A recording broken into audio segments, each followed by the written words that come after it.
Picture a world illuminated only by candlelight and torch flame, where whispers of the unknown carried more weight than any sword. 1,000 years have passed since the last stone was laid on a Gothic cathedral, since the final page of a monk's illuminated manuscript was completed. In that immense span of time, what astonishing secrets have been swallowed by the silence?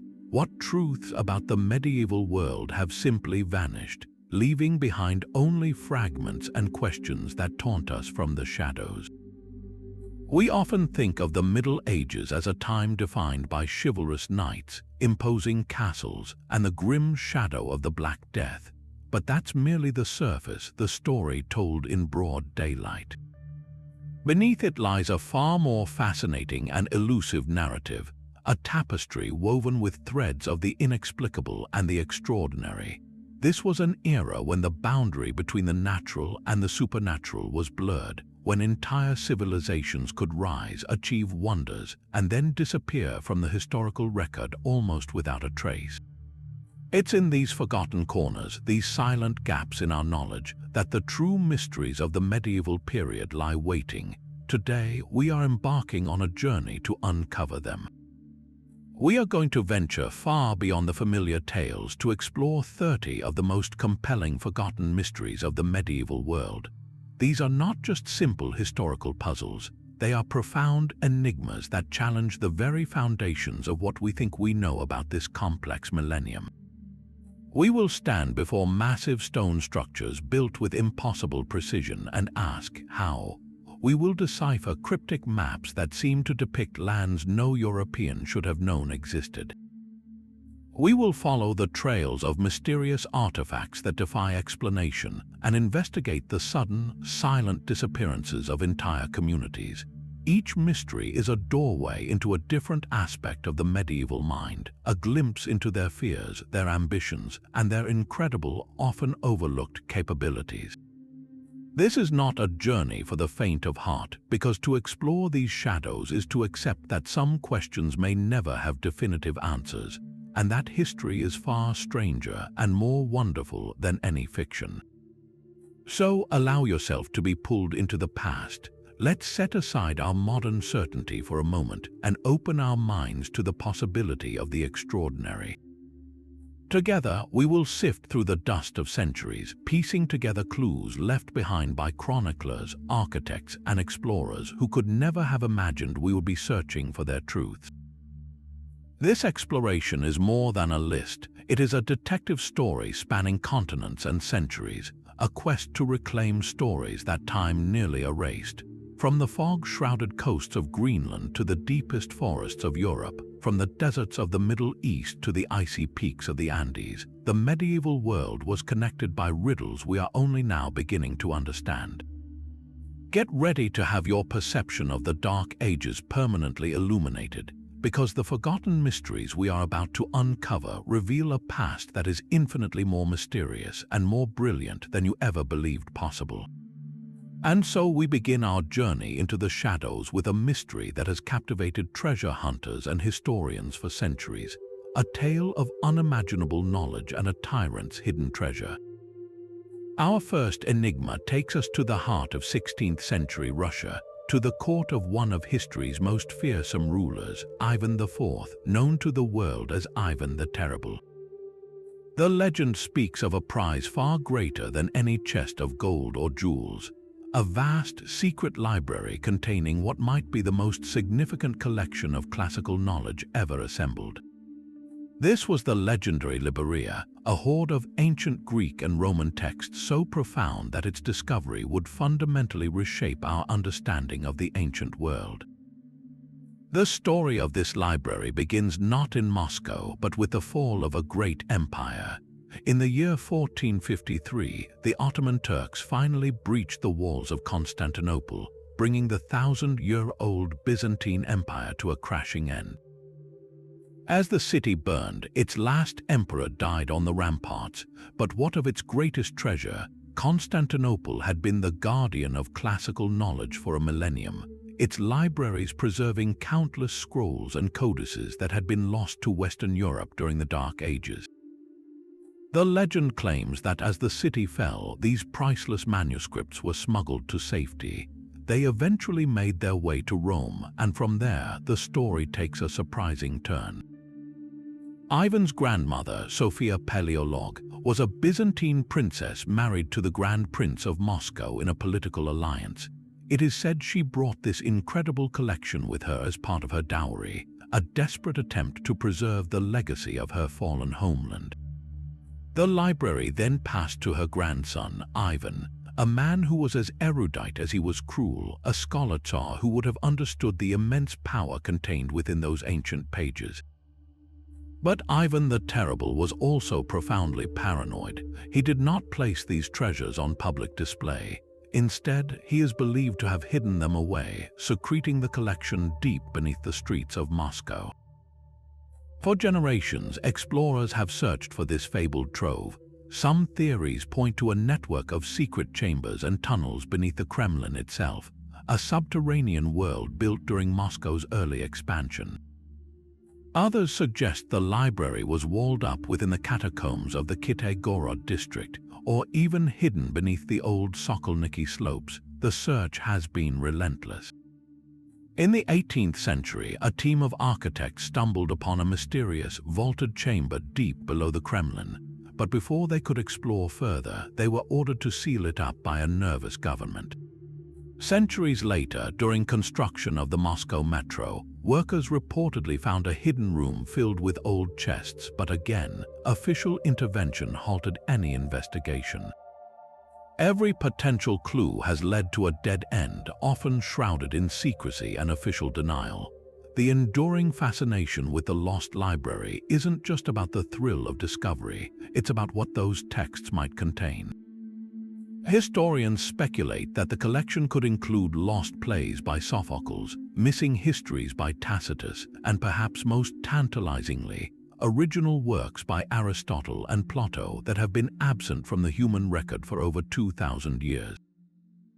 These wouldn't be copies, but the very scrolls that scholars in Athens and Alexandria once held.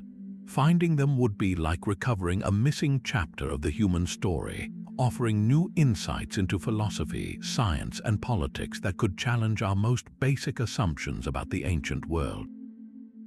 The mystery of Ivan's library is a powerful reminder that the greatest treasures of the medieval world were not always material wealth, but knowledge itself, a flame that could be hidden but never truly extinguished. Leaving behind the shadowy vaults of Moscow, our next mystery transports us to a very different landscape, the quiet, agricultural fields of 12th century England. During the reign of King Stephen, in the village of Woolpit in Suffolk, an event occurred so strange that it has refused to be forgotten, a story that sits precisely on the blurred line between folk tale and historical record. The name of the village itself, Woolpit, meaning wolf pit, hints at a place where the wild and the civilized met, and it was from one of these pits used to trap wolves that two utterly bewildering figures emerged. They were children, a boy and a girl, who would forever be known as the Green Children of Woolpit. According to the two primary chroniclers of the event, Ralph of Coggeshall and William of Newburgh, the children were discovered by reapers working in the fields. Their appearance was as shocking as their origin. Their skin was tinged a distinct green, a color no one had ever seen on a human being. They wore clothing made of an unfamiliar material, and they spoke in a language that was completely incomprehensible to the local villagers.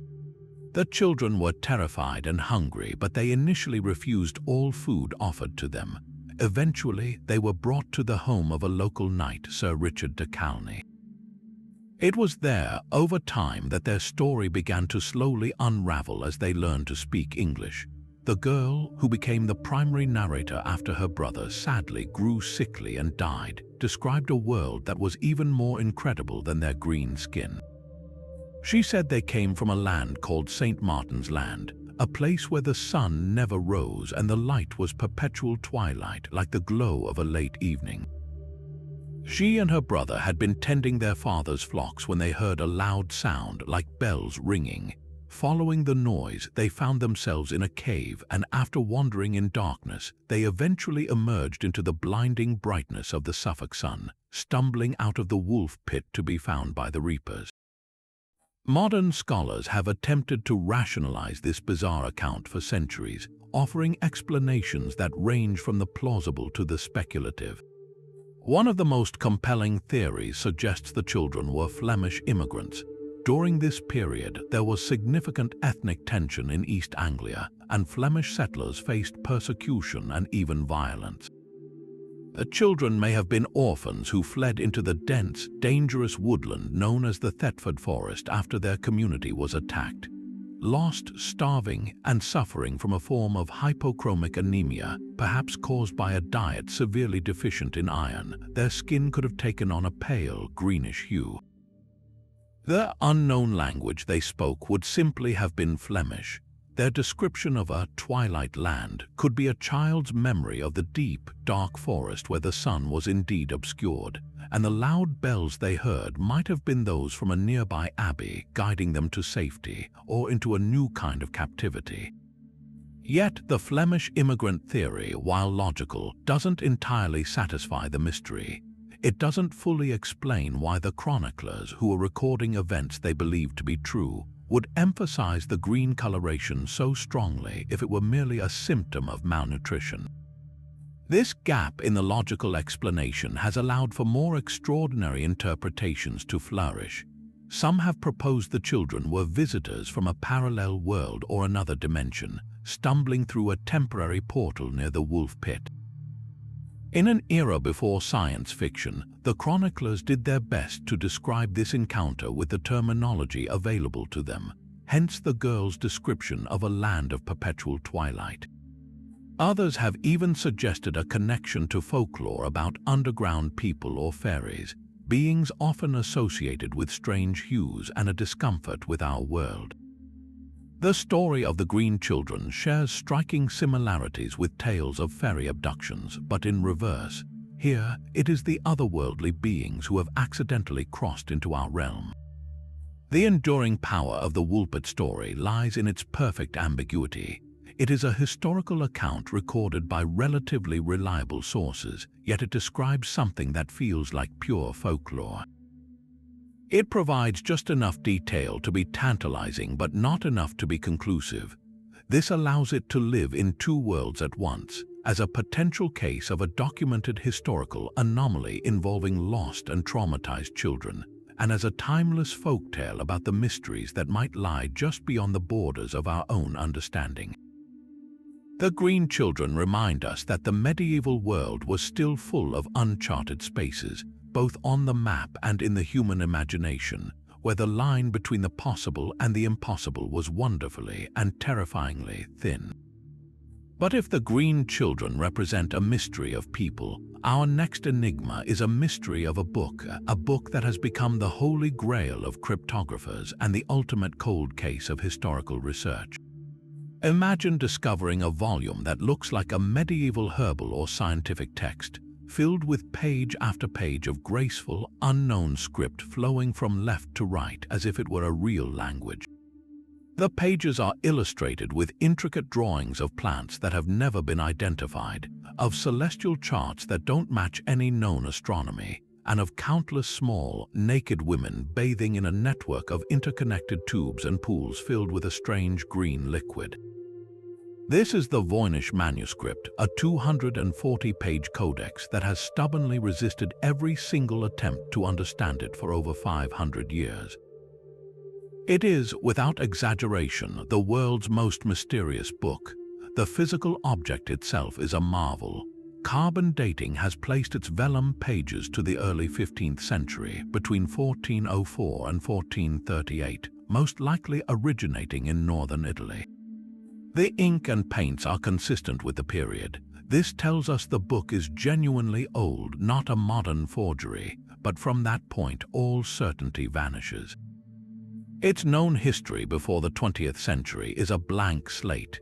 It may have once been owned by the eccentric Holy Roman Emperor Rudolph II, who allegedly purchased it for 600 gold ducats, an astronomical sum suggesting he believed it to be the work of the English friar Roger Bacon. It then possibly passed through the hands of alchemists and scholars before disappearing for centuries, only to resurface in 1912 when a Polish book dealer named Wilfrid Voynich found it in a chest at the Jesuit Collegio Romano in Italy. He brought it into the public eye, and it has borne his name ever since, a puzzle that has consumed the brightest minds across generations. The core of the mystery lies in the text itself. The script, now called Voynichese, consists of around 20 to 30 unique characters, arranged in a way that follows statistical patterns eerily similar to natural languages.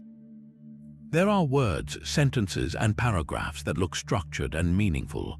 Yet, despite over a century of intensive effort by the world's top codebreakers, including teams from both World War I and World War II, who successfully cracked complex military ciphers, the Voynich manuscript remains unreadable.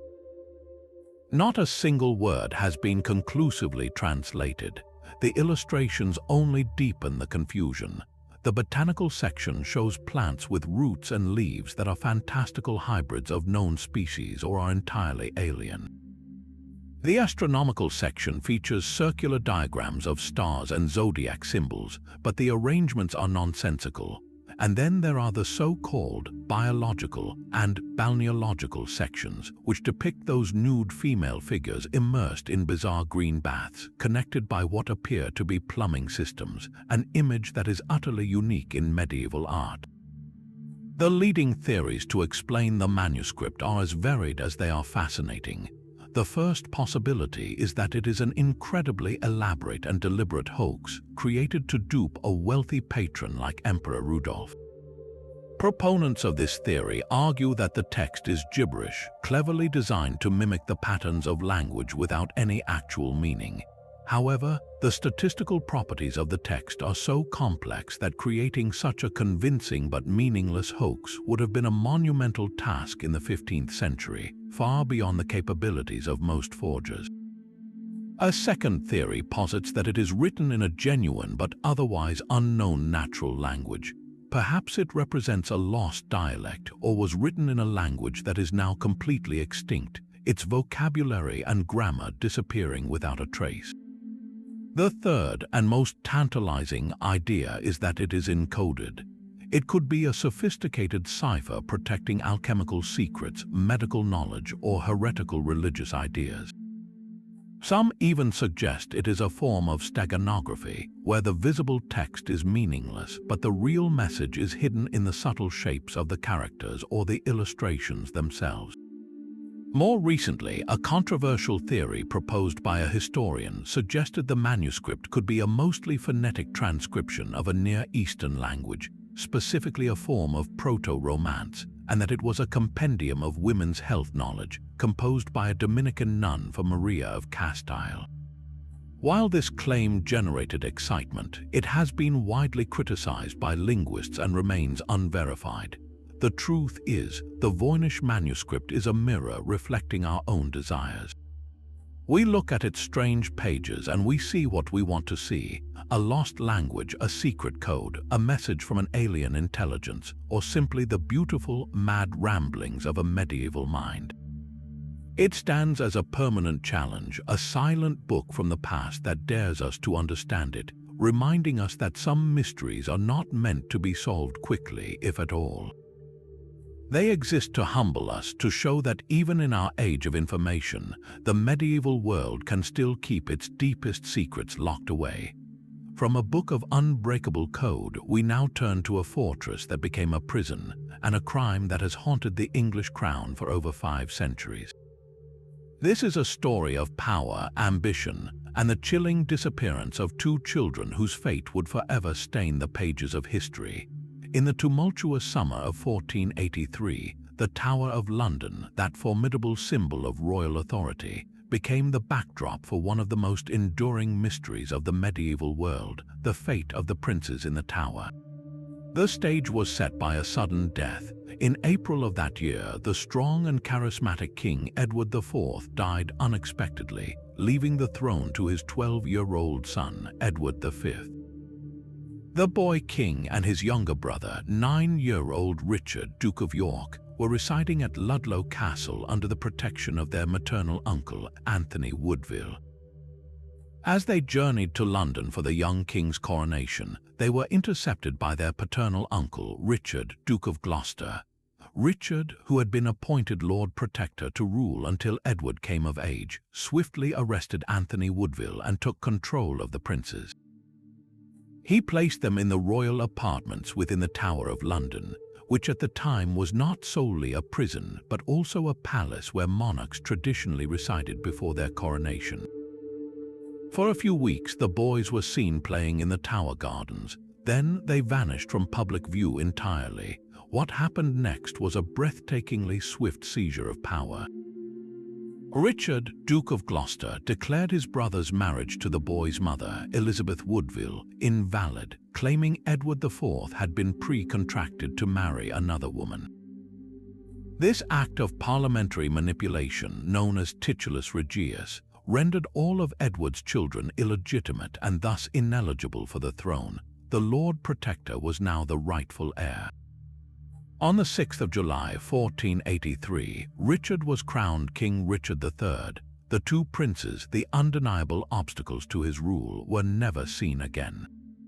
The timing is damning, creating a narrative that has clung to Richard's name for centuries, the usurping uncle who murdered his own nephews to secure his crown.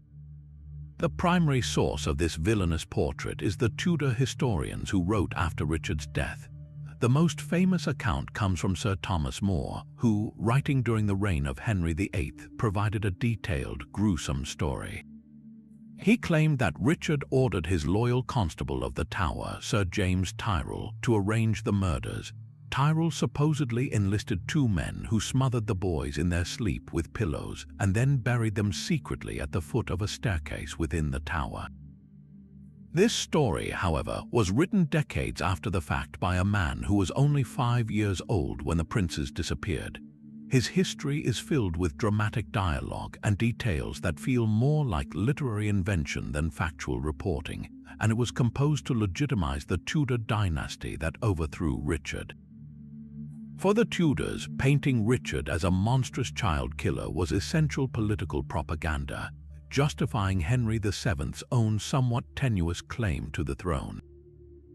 But if not Richard, then who? This is where the mystery deepens into a web of alternative suspects and complex motives. One compelling candidate is Henry Stafford, the Duke of Buckingham.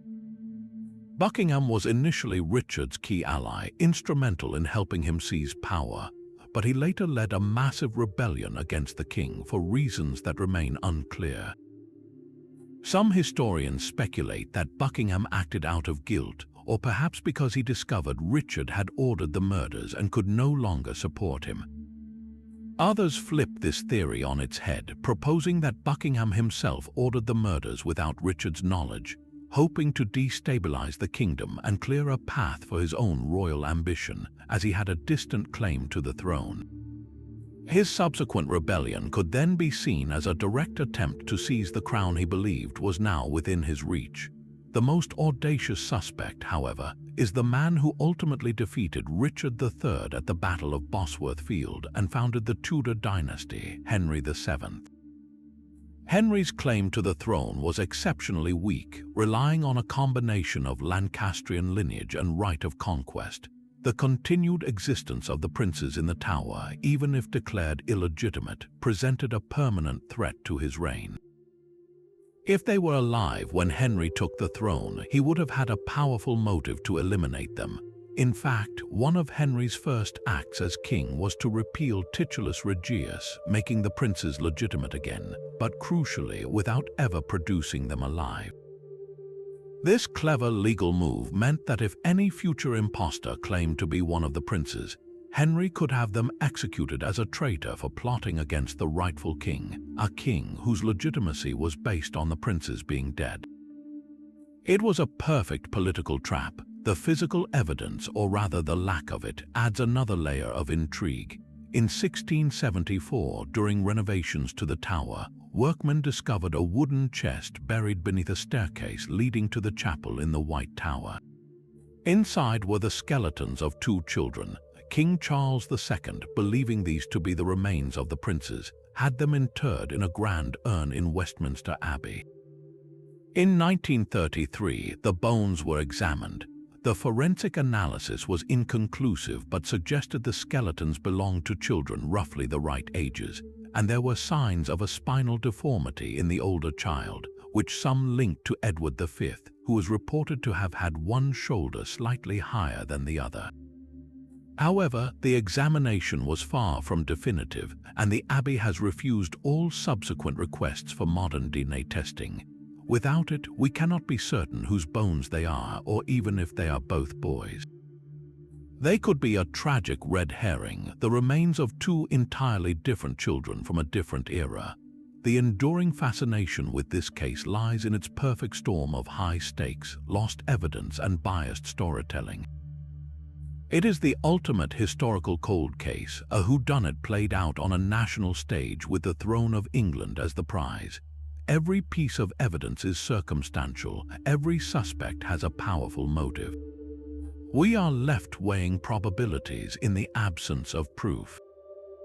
Was Richard III the scheming monster of Shakespeare's play, or a pragmatic ruler unfairly maligned by the victors? Was Henry VII the savior of the realm, or a calculating usurper who successfully framed his predecessor?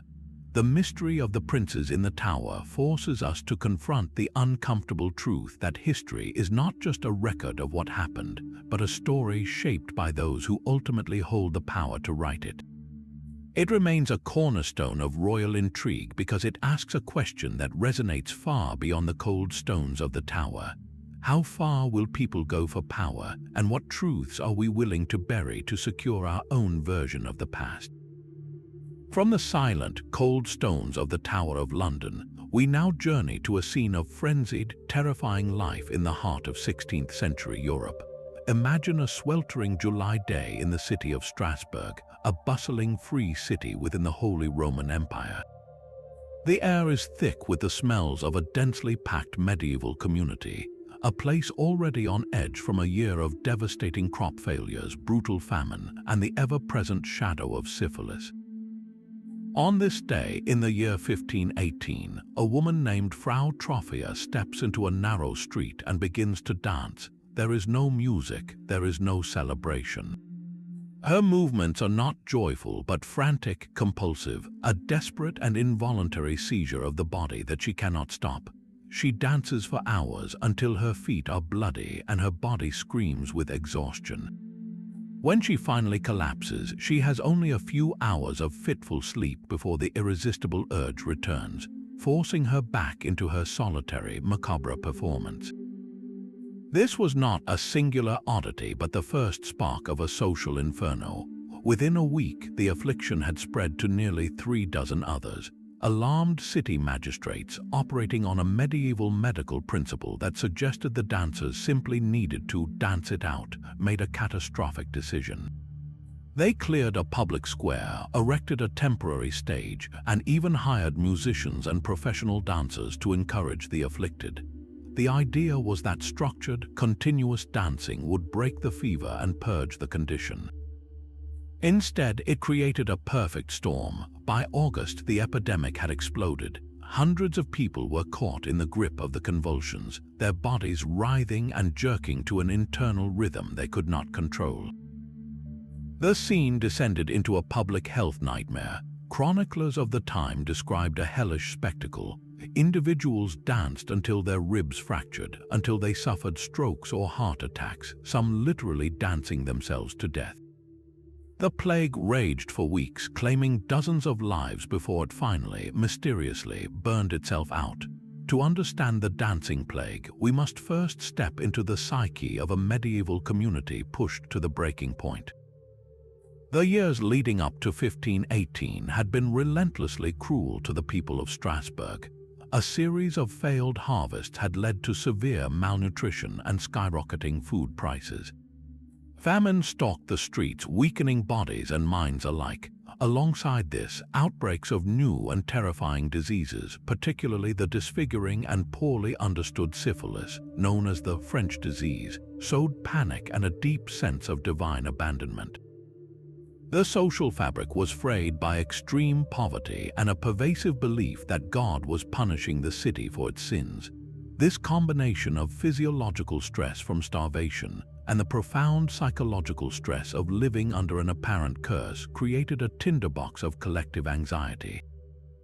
The human mind, under such immense and sustained pressure, can manifest physical symptoms in extraordinary ways. Medieval observers, lacking our modern understanding of psychology, reached for explanations rooted in their worldview. The two dominant theories were demonic possession or divine punishment. Some believed the dancers were victims of a curse, perhaps cast by a vengeful saint like Saint Vitus, who became associated with the event, leading to its historical name, Saint Vitus Dance. Others were certain it was the work of the devil, a literal infestation of evil spirits that forced the body into unholy contortions. This belief even led to some of the afflicted being forcibly taken on a pilgrimage to a shrine of Saint Vitus in a desperate attempt to seek a heavenly cure. The authorities' initial response to provide music and space was also based on a humoral theory of medicine, an attempt to rebalance the body's energies through controlled physical exertion, a solution that tragically amplified the crisis. From our modern vantage point, the event is almost universally classified as a profound case of mass psychogenic illness, sometimes called mass hysteria. This is a phenomenon where psychological distress is converted into physical symptoms, which then spread rapidly through a close-knit group under significant social pressure. It is not a conscious act of deception, but a very real, involuntary physical manifestation of extreme anxiety. The initial trigger, Frautrophia, may have been an individual suffering from a stress-induced psychological break. In a community already primed for disaster by famine and disease, her very public breakdown acted as a powerful catalyst. The sight of her uncontrollable movements provided a template, a physical language for expressing the unspeakable fear and despair that everyone felt. In the absence of a rational explanation for their suffering, the collective psyche of Strasbourg seized upon this dancing mania as an outlet. The city's well-intentioned but disastrous policy of encouraging the dancing only legitimized the behavior, creating a feedback loop that confirmed for the afflicted that this was a real, tangible plague they were experiencing. What makes the Strasbourg event so compelling is that it was not entirely unique. Historical records document similar, though smaller, outbreaks of dancing mania across Europe throughout the medieval period, often in regions experiencing similar bouts of extreme hardship. This pattern strongly supports the mass psychogenic illness theory. The dancing plague of 1518 stands as a stark and haunting testament to the powerful, and sometimes terrifying, connection between the mind and the body. It reveals a community so overwhelmed by tangible fears of starvation and disease that their collective anxiety erupted into one of history's most bizarre physical phenomena. It challenges the modern notion that medieval people were simply superstitious or ignorant. Instead, it shows us human beings responding to unbearable stress in the only way their minds and bodies knew how. A desperate, involuntary dance of despair that echoes as a warning from the past about the very real power of the stories we tell ourselves in times of crisis.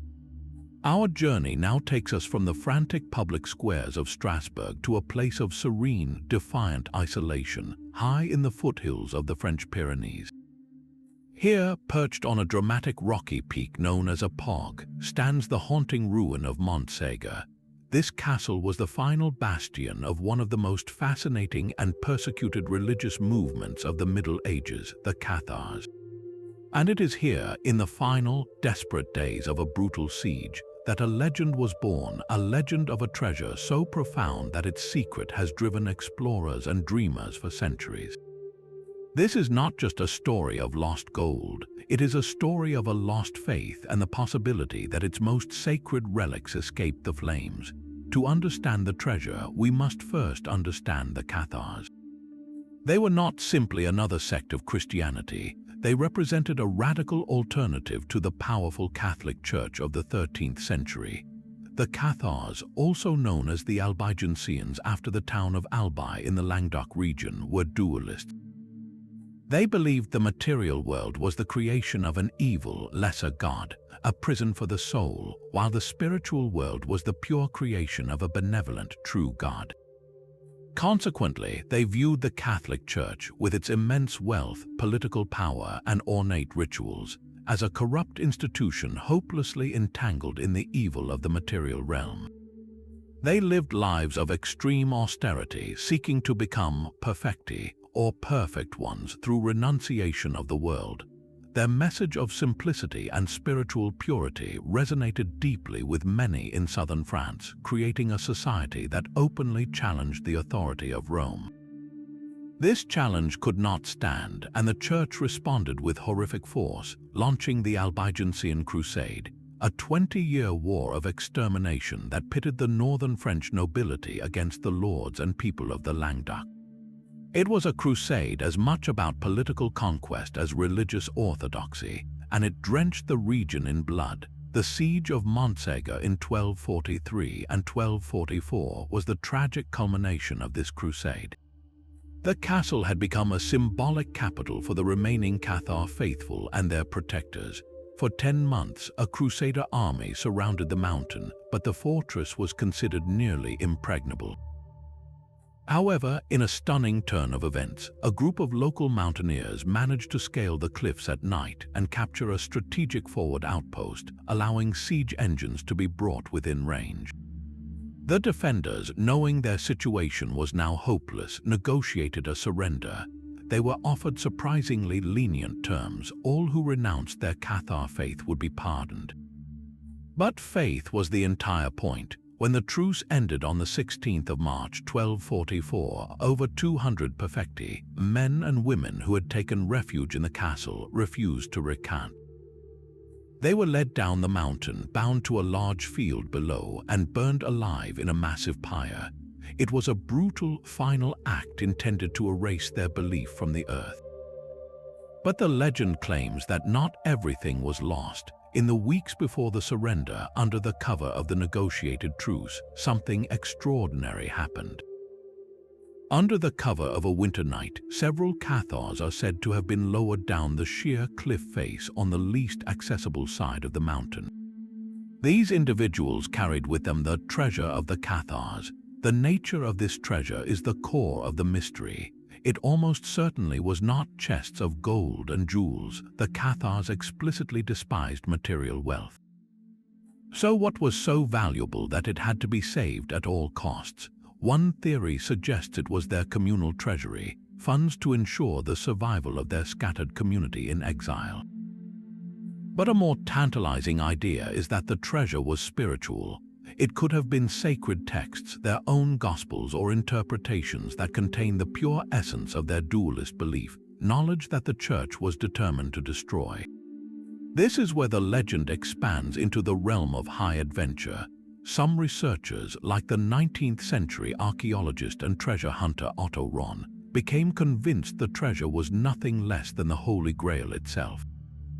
Ron, whose work was later infamously co-opted by the Nazis, believed the Cathars were the guardians of the Grail, which he interpreted not as a physical cup but as a sacred stone of divine knowledge. He argued that the name Montségur itself could be interpreted as the Mount of Safety, or more poetically, the Mount of the Grail. In this version of the story, the Grail was smuggled out of the castle before the fall and hidden in a secret network of caves in the surrounding region, perhaps the intricate labyrinth of the Sabbath's caves. This theory connects the Cathars to a much older tapestry of esoteric legends, suggesting they were the last custodians of a primal Christian truth that the established church had corrupted. The trail does not end in the Pyrenees. The timing of the Cathar's destruction coincides with the peak of power of another legendary medieval order, the Knights Templar. The Templars had a significant presence in the Languedoc, and some historians have pointed to curious similarities between certain Cathar rituals and those later accused to the Templars during their own trial and suppression. This has led to a compelling, though highly speculative, theory that the Cathar treasure, whether it was knowledge, relics, or both, was secretly transferred to the Templars for safekeeping. The Templars, with their international network and military might, would have been the perfect organization to protect such a dangerous secret. If true, it would mean the treasure survived the fall of Montségur only to be scattered when the Templars were destroyed decades later, their own secrets lost to history. This connection further fuels the idea that the treasure was not mere gold, but something that posed a fundamental threat to the established religious and political order of medieval Europe. Even today, the allure of the Cathar treasure persists. The Languedoc region is a magnet for treasure hunters, historians, and spiritual seekers. The ruins of Montségur cast a long shadow, and every year people explore the surrounding caves and mountains, hoping to find a clue. Modern investigations have even used ground-penetrating radar and other technologies in the search. The treasure's enduring fascination lies in its symbolic power. For some, it represents the triumph of the human spirit over persecution, the idea that a pure truth can never be fully extinguished. For others, it is the ultimate historical puzzle, a cold case with a tangible prize waiting to be found. Whether the treasure was physical or philosophical, its legend ensures that the memory of the Cathars and their tragic, defiant stand at Montségur continues to haunt us, a whisper of a different path that medieval Christianity could have taken, hidden away in the silent, sun-baked hills of southern France. Yet from the ashes of Montségur, a different kind of flame was kindled in the European imagination, not one of despair, but of a fantastic, desperate hope.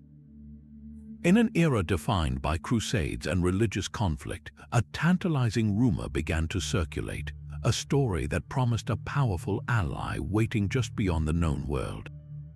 This was the legend of Prester John, a mythical Christian priest-king whose supposed empire became one of the most enduring and influential obsessions of the Middle Ages. For centuries, the very existence of this figure shaped exploration, inspired diplomatic missions, and offered a vision of a utopian kingdom that stood in stark contrast to a Europe often fractured by war and corruption. The legend truly ignited in the 12th century with the appearance of a document that functioned as a medieval viral sensation, a letter purportedly from Prester John himself, addressed to the Byzantine Emperor and the Holy Roman Emperor. This letter described a realm of almost unimaginable splendor and piety. Prester John ruled over the three Indias, a vague geographical term that could mean anywhere from the Indian subcontinent to Central Asia. His palace was made of precious gems and was guarded by automata. His kingdom contained the Fountain of Youth and was populated by fantastical creatures like giants, centaurs, and phoenixes. Most importantly, he and all his subjects were devout Christians, and he commanded a massive army ready to march to the aid of his European brethren and crush the Muslim powers that stood between them. This letter was a forgery, almost certainly crafted by a clever European cleric, but it was a forgery that the world was desperate to believe. It tapped directly into the deepest anxieties and aspirations of the time, offering a narrative of a mighty Christian counterweight to Islam at the precise moment when Crusader states in the Holy Land were faltering. As the centuries passed and European knowledge of the world expanded, the location of Prester John's kingdom proved frustratingly elusive. When Mongol horsemen under Genghis Khan thundered out of the east in the 13th century, they were initially greeted not with terror but with a flicker of hope. Could this be the army of Prester John, finally arriving to sweep away the Saracens? Early missionaries and explorers like Giovanni da Pian del Carpine and William of Rubruck traveled deep into the Mongol Empire specifically to make contact, only to discover that the Great Khan was not a Christian priest, but a powerful ruler interested in alliance only on his own terms. This forced the legend to migrate. With the East now better mapped and understood, the search shifted south. Attention turned to the ancient Christian kingdom of Ethiopia, which had been isolated from the rest of Christendom for centuries. Here, Europeans reasoned, was a real, powerful Christian monarch ruling in the heart of Africa. This seemed to be a perfect match. The Ethiopian emperor became, in the European mind, the new Prester John. This belief was so potent that it directly influenced the age of exploration. A primary goal of Portuguese navigators like Prince Henry the Navigator was to sail around Africa to make contact with this legendary ally and open a second front against the Islamic world. The persistence of the myth raises a fascinating question: who was the real Prester John? Historians have proposed several candidates, each reflecting a fragment of misunderstood reality. One strong contender is a Central Asian tribal leader from the 12th century, Yelu-Dashi, who founded the Kara-Khitan Khanate. He was a Nestorian Christian, and his decisive victory over a Muslim Seljuk army near Samarkand in 1141 sent shockwaves through the Islamic world and likely reached Europe in a distorted form. Here was a powerful Christian king defeating Muslim forces in the East, exactly the kind of figure that would inspire the Prester John letter. Another possibility points to Ethiopia. The Zagwe dynasty king Jeba Meskel Lalibela, who reigned in the 12th and 13th centuries and was responsible for building the magnificent rock-hewn churches of Lalibela, ruled a sophisticated and devout Christian kingdom that perfectly fit the description of a remote, pious realm. For Europeans who eventually made contact, the Ethiopian emperor was the living embodiment of the legend, even if he himself had never heard the name Prester John. Ultimately, the power of Prester John lay not in his historical reality, but in what he represented. He was a necessary fiction, a psychological anchor for a medieval Europe that felt both spiritually and militarily besieged. He symbolized the hope that they were not alone in a hostile world, that a glorious, righteous kingdom of fellow believers existed somewhere, upholding the true faith in its purest form. The myth persisted for so long because it was adaptable. When one potential location was disproven, the legend simply moved to the next blank space on the map. It was a story that Europe needed to believe, a testament to the power of hope and the human tendency to populate the unknown with our most fervent desires. The quest for Prester John, while based on a fantasy, had very real consequences, driving exploration, shaping foreign policy, and expanding the geographical horizons of the West, proving that sometimes the most powerful forces in history are not facts, but the stories we choose to chase. Moving from the grand, continent-spanning legend of Prester John, we descend into a more intimate, yet equally captivating kind of mystery, one that fits in the palm of your hand and rings with the promise of absolute truth. Our next forgotten enigma takes us to the rugged landscapes of 12th century Ireland, as recorded by a sharp-eyed and often skeptical chronicler named Gerald of Wales. In his Topographia Hibernica, a description of the island's people and peculiarities, Gerald recounts the astonishing story of a small, unassuming bronze bell that was said to possess a power straight out of the Old Testament. This was the bell of King Solomon, an object that blurred the lines between sacred relic, magical artifact, and a deeply human yearning for justice. Gerald's account is wonderfully specific. He describes the bell as being made of bronze, shaped in what he calls the Irish style, suggesting a simple, hand-held crotal bell. Its origins, however, were anything but local. According to the legend he collected, this very bell had once belonged to the wise King Solomon himself. How it traveled from the sun-baked courts of Jerusalem to the rain-soaked shores of Ireland is a journey worthy of its own epic. The story claimed it was brought to Ireland by none other than the biblical prophet Jeremiah, who, according to some apocryphal traditions, fled the destruction of Jerusalem with a small group of followers, including a princess named Tephi. They supposedly sailed to the distant island, bringing with them sacred treasures, among them this miraculous bell. This tale of a direct connection to the biblical world was a powerful way for medieval Irish chroniclers to weave their own history into the grand tapestry of sacred scripture, granting their homeland a divine significance. But the bell's true marvel was its function. It was known as a bell of truth. Gerald explains that it was kept in a church, likely one associated with the important monastic site of Armagh, and was used as a form of divine lie detection. If two parties were in a dispute over land, property, or a broken oath, they would be brought before the bell. The accused would be required to swear an oath upon it. If the person was telling the truth, the bell would remain silent. But if the oath-taker was committing perjury, the bell would, of its own accord, ring out a clear, audible peal, exposing the lie for all to hear. Imagine the power this object held in a society where sworn oaths were the bedrock of legal and social order. In an age without forensics or widespread literacy, a tool that could supposedly compel honesty was more valuable than any army. It was a physical manifestation of the belief that God would not allow a false oath to go unpunished, that divine justice could intervene directly in the affairs of men. The psychological power of such an object cannot be overstated. The very act of being forced to swear on the bell would have been terrifying for a guilty conscience. The accused would approach the relic knowing that its judgment was believed to be infallible.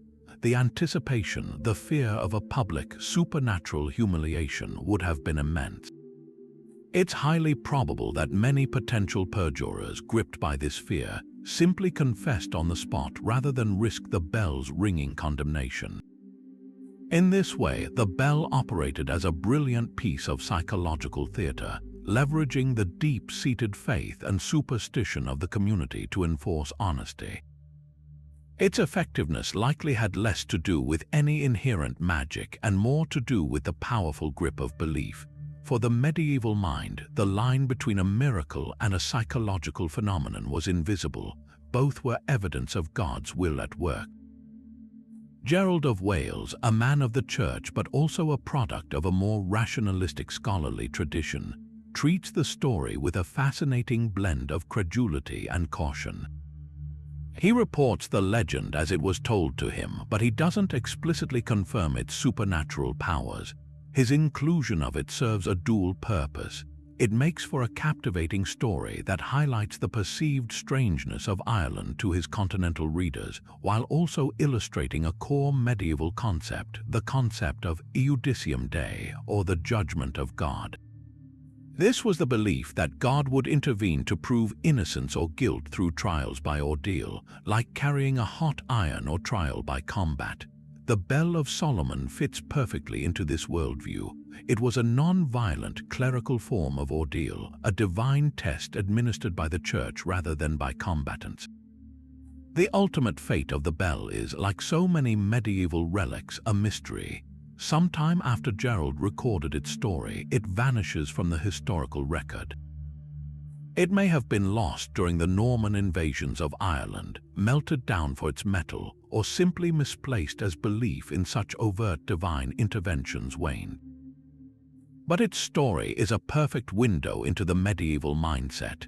It represents a beautiful synthesis of biblical authority, local Irish tradition, and a universal human desire for a world where lies cannot hide and truth always rings clear. The Bell of King Solomon was more than a fable.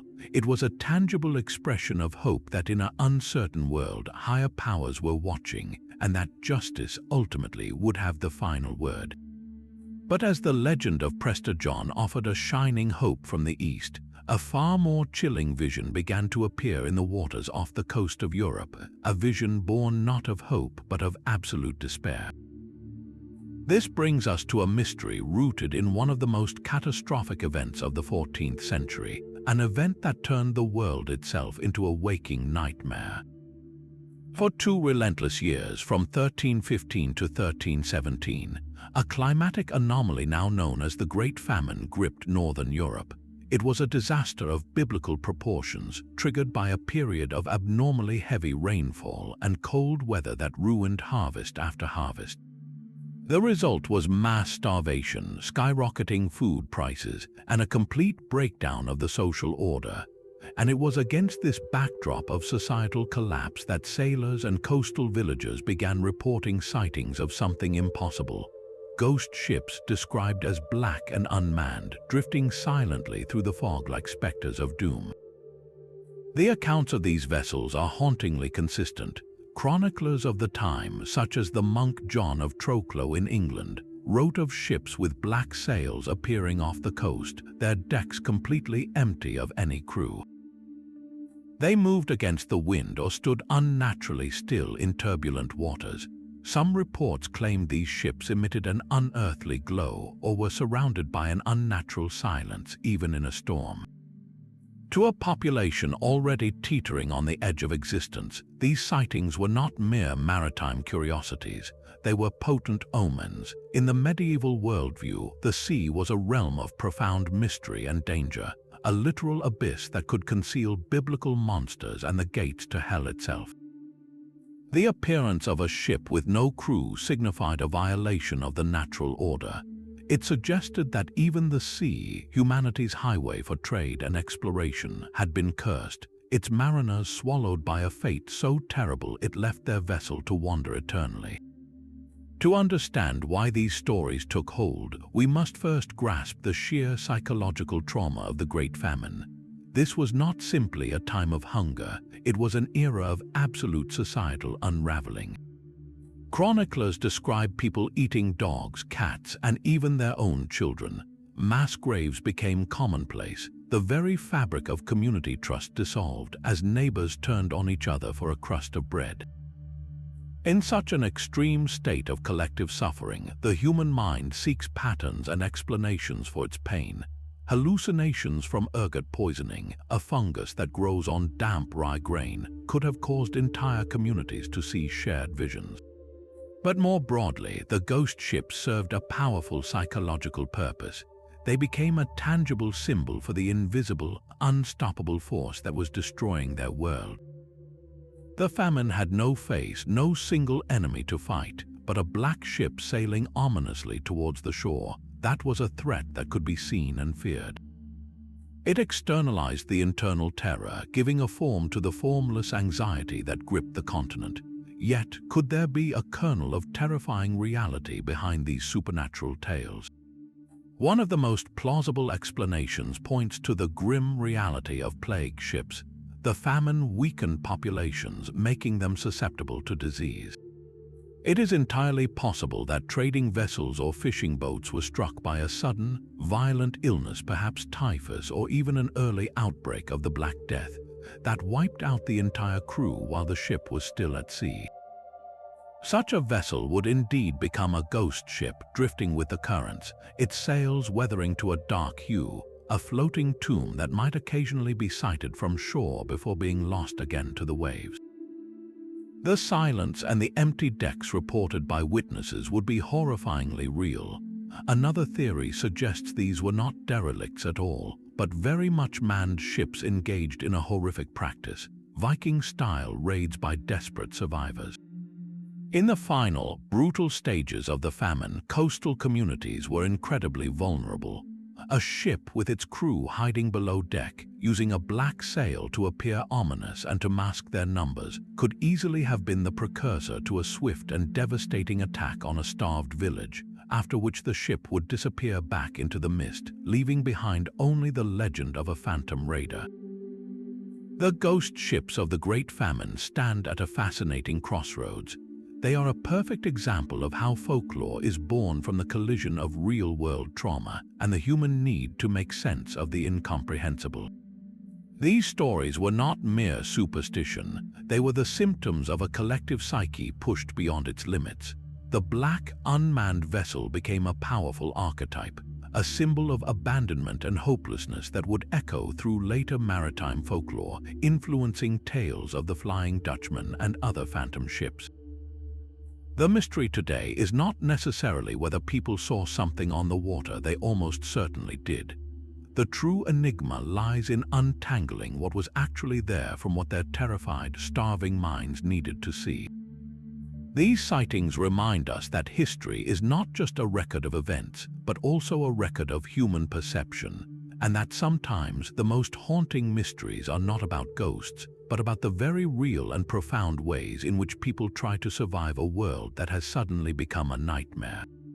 From the spectral dread of ghost ships born from famine, we now travel to a sun-drenched hilltop in the south of France, where a mystery unfolds not from collective despair, but from the singular, baffling fortune of one man.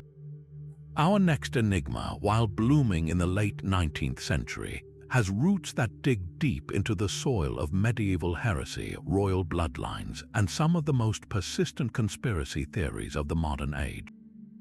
This is the story of Bérenger Saunière, the penniless priest of the tiny village of Rennes-le-Château, who stumbled upon a secret that would transform his life and ignite a firestorm of speculation that burns to this day. In 1885, Saunière arrived at his new parish, a dilapidated church dedicated to Saint Mary Magdalene, perched precariously on a hill overlooking the impoverished village. For years, he lived a life of quiet poverty, his existence as unremarkable as the crumbling church he served. Then, in 1891, everything changed. With a small loan from the town council, he began modest renovations to the church. During this work, something extraordinary happened. According to the legend, while repairing the altar, Saunière discovered that one of the ancient Visigothic pillars supporting it was hollow.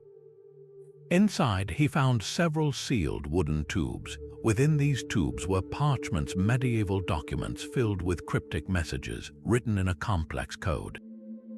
This was the trigger. Almost overnight, the destitute priest began spending money with a staggering extravagance that defied all explanation. The scale of his spending was breathtaking. He completely restored the church, but in a bizarre and ostentatious style. He built a lavish villa with a grand library tower he called the Tour Magdala, extensive gardens, and a modern zoo. He hosted sumptuous feasts for dignitaries and purchased rare wines, fine art, and expensive liturgical garments. Estimates place his total expenditure at millions in today's currency. When asked about the source of his wealth, he gave evasive answers, sometimes implying he had received generous donations for saying masses, a claim that was later investigated and found to be utterly insufficient to explain his fortune. The question hung in the air, as palpable as the humid Languedoc heat. What did a poor country priest find that made him so impossibly rich? The most straightforward theory points to a tangible historical treasure.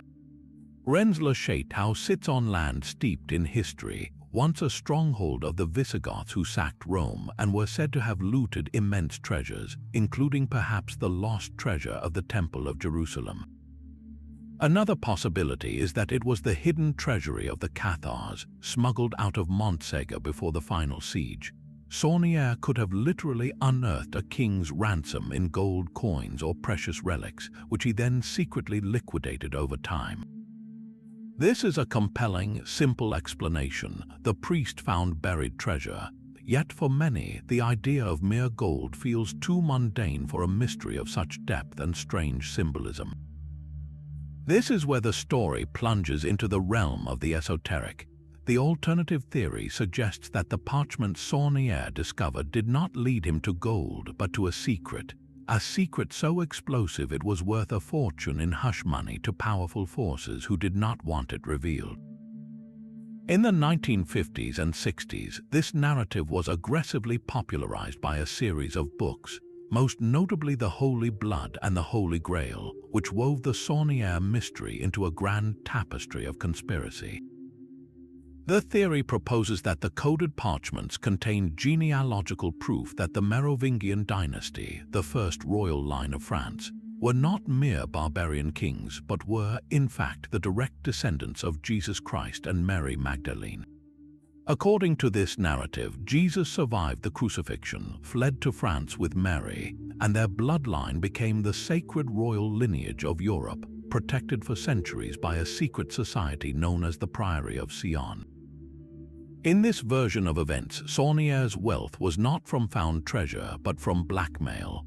He allegedly used the discovered documents to extract vast sums from the Habsburg dynasty and the Catholic Church itself, both of whom had a vested interest in suppressing a truth that would undermine the very foundation of Christian doctrine and their own political authority.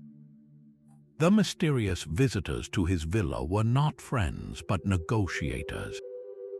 His strange, almost blasphemous decorations in the renovated church, like a statue of a demon guarding the holy water stoop, and a dramatic bas-relief depicting Mary Magdalene listening to a sermon by Jesus in a way that suggests an intimate, equal partnership, were seen as hidden clues, a coded celebration of the heretical truth he had uncovered. The Priory of Sion was presented as the ancient guardian of this secret, a shadowy organization whose alleged grandmasters included figures like Leonardo da Vinci and Isaac Newton.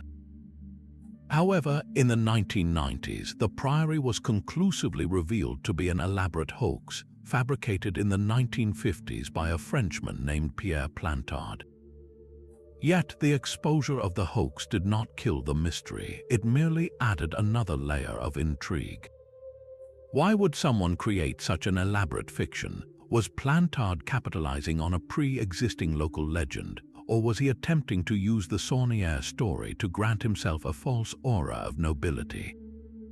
The entanglement of a proven modern forgery with the original, unexplained events of Saunier's life makes separating fact from fiction a nearly impossible task. The true power of the Rennes-le-Château enigma lies in this very ambiguity. It is a palimpsest where a genuine historical puzzle, the undeniable and unexplained wealth of a country priest, has been written over with layers of myth, conspiracy, and outright fabrication.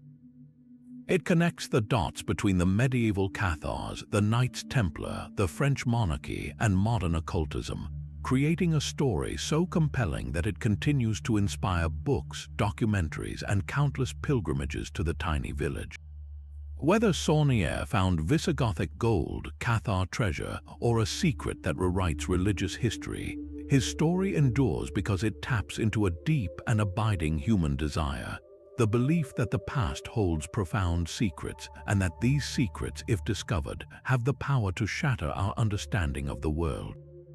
It is a mystery that proves that the shadows of the medieval era are long indeed, stretching across centuries to capture our imagination and challenge our certainty.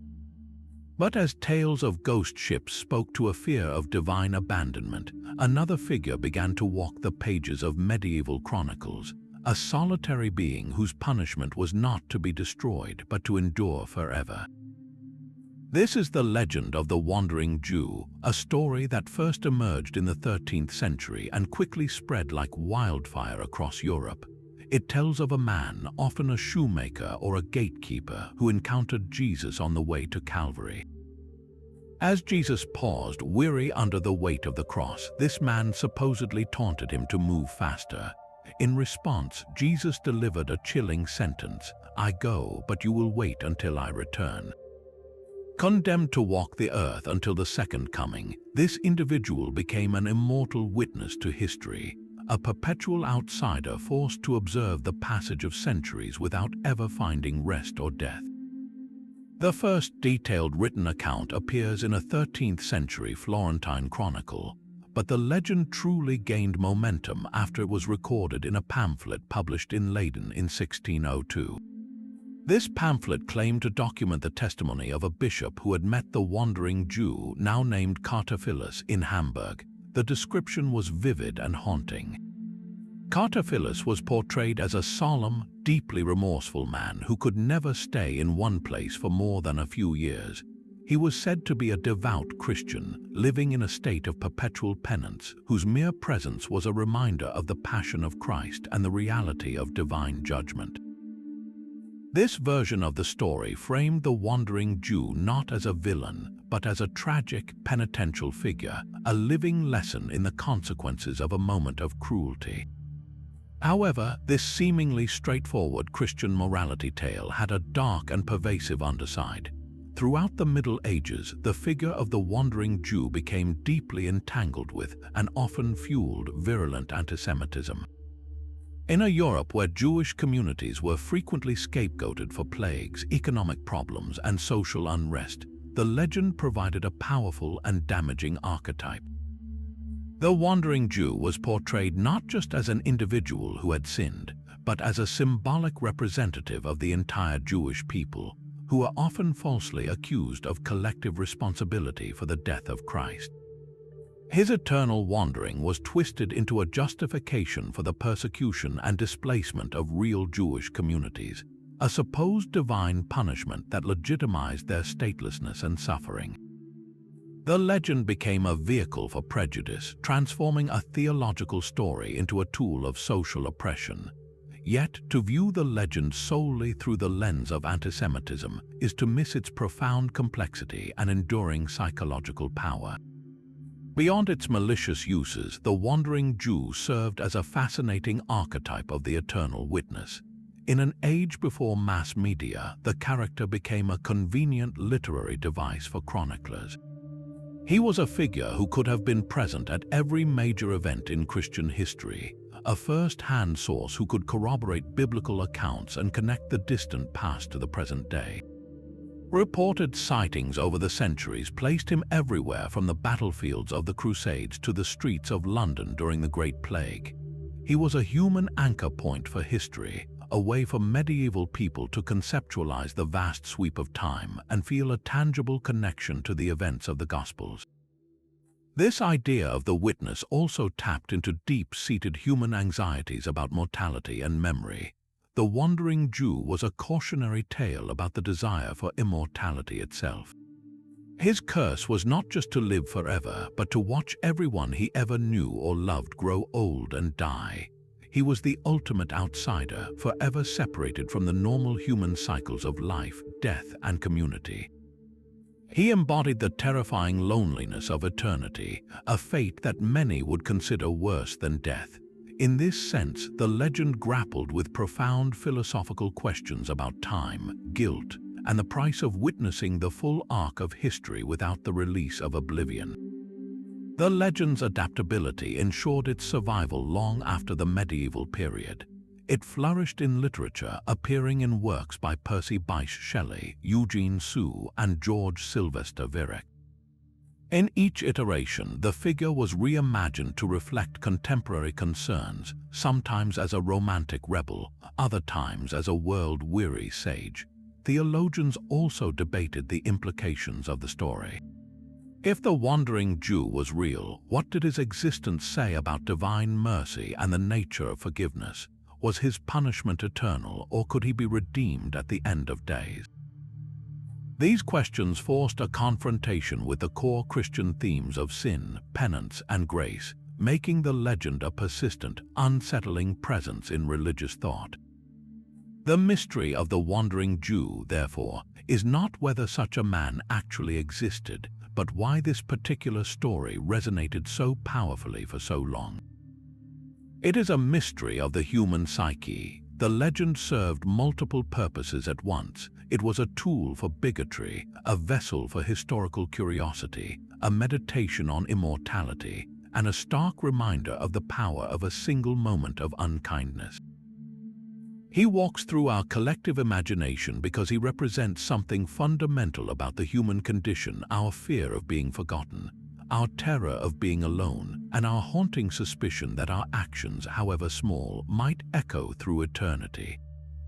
He is a ghost from the medieval world who continues to wander the borders of our modern consciousness, a silent reminder of the stories we tell to explain the mysteries of time, guilt, and the divine.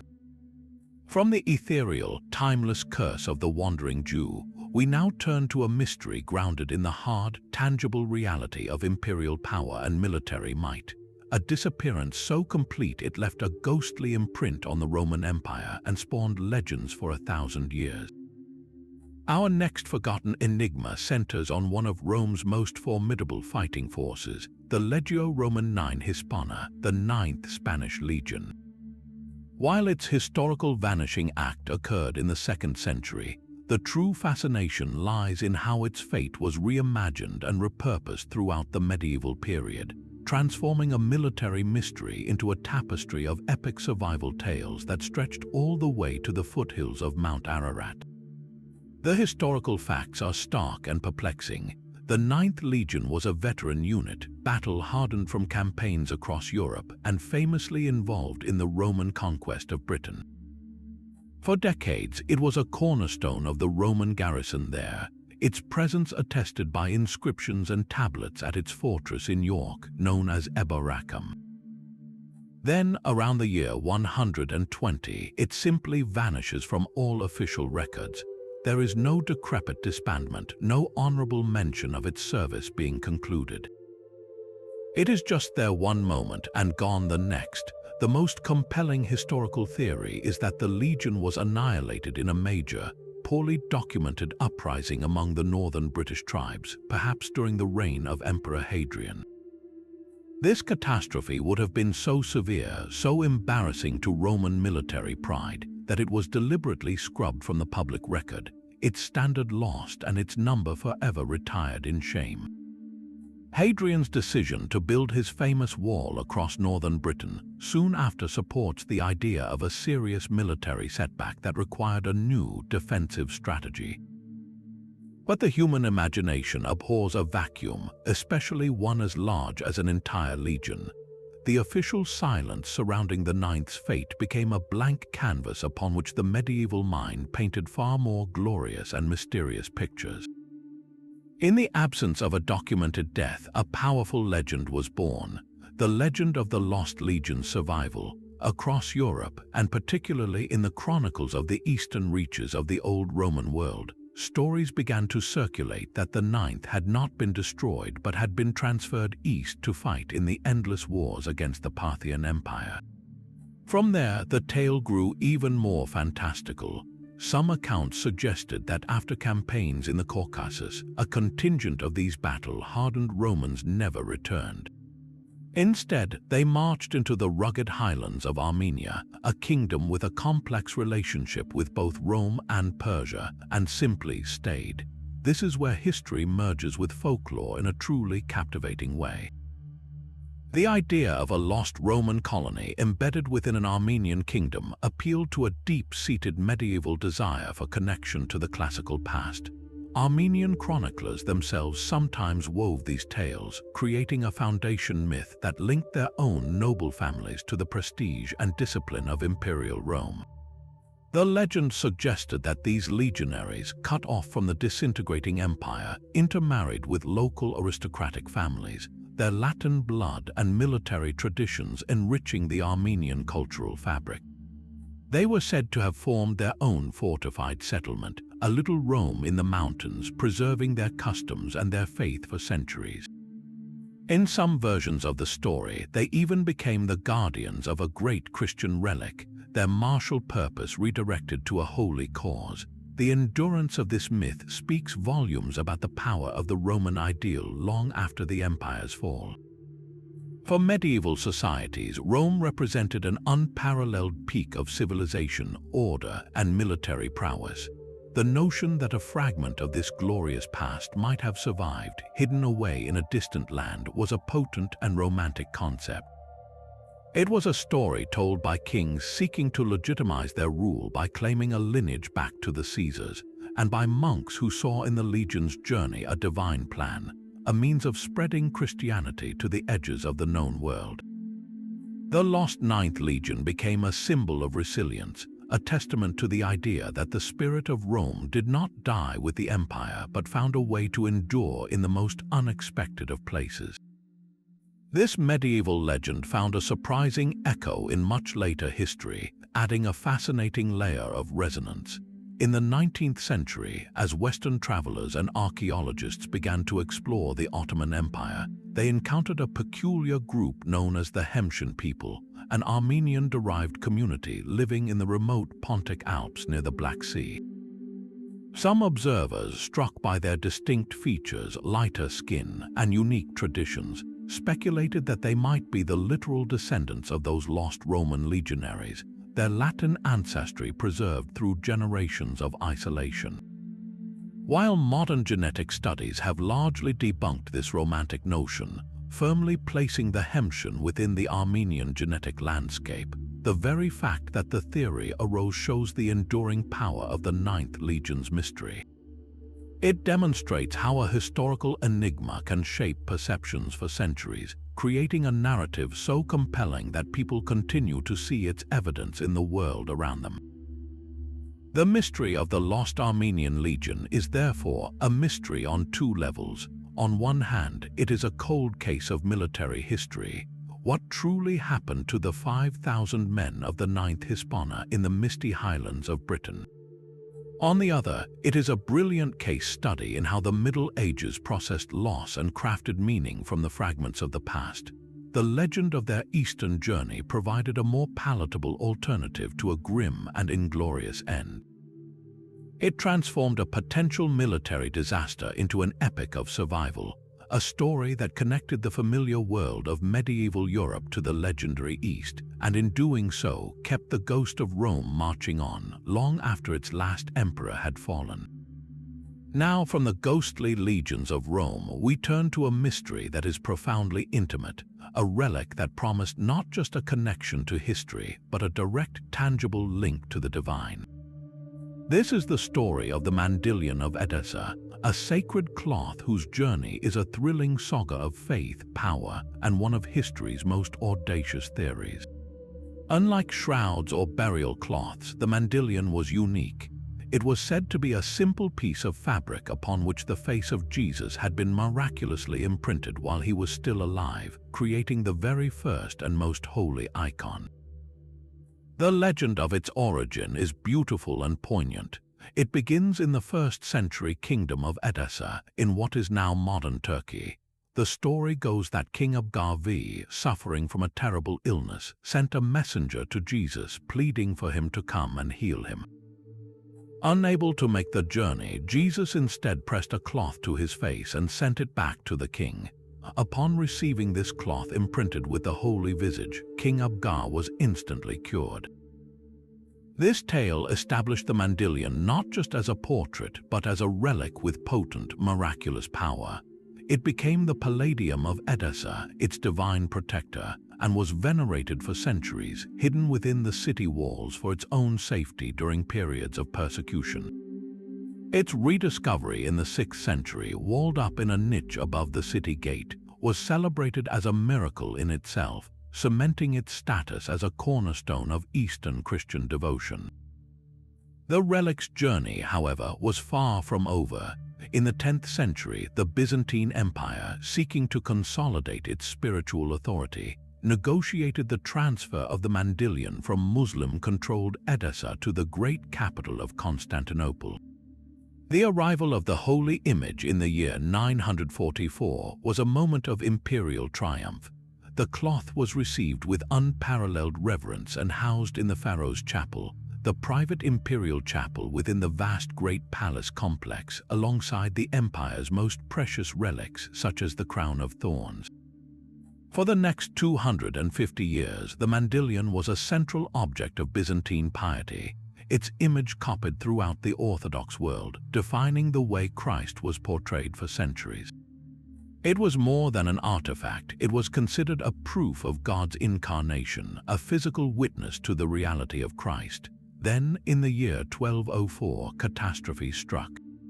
The Fourth Crusade, wildly diverted from its mission to reclaim Jerusalem, instead besieged, captured, and brutally sacked the Christian city of Constantinople.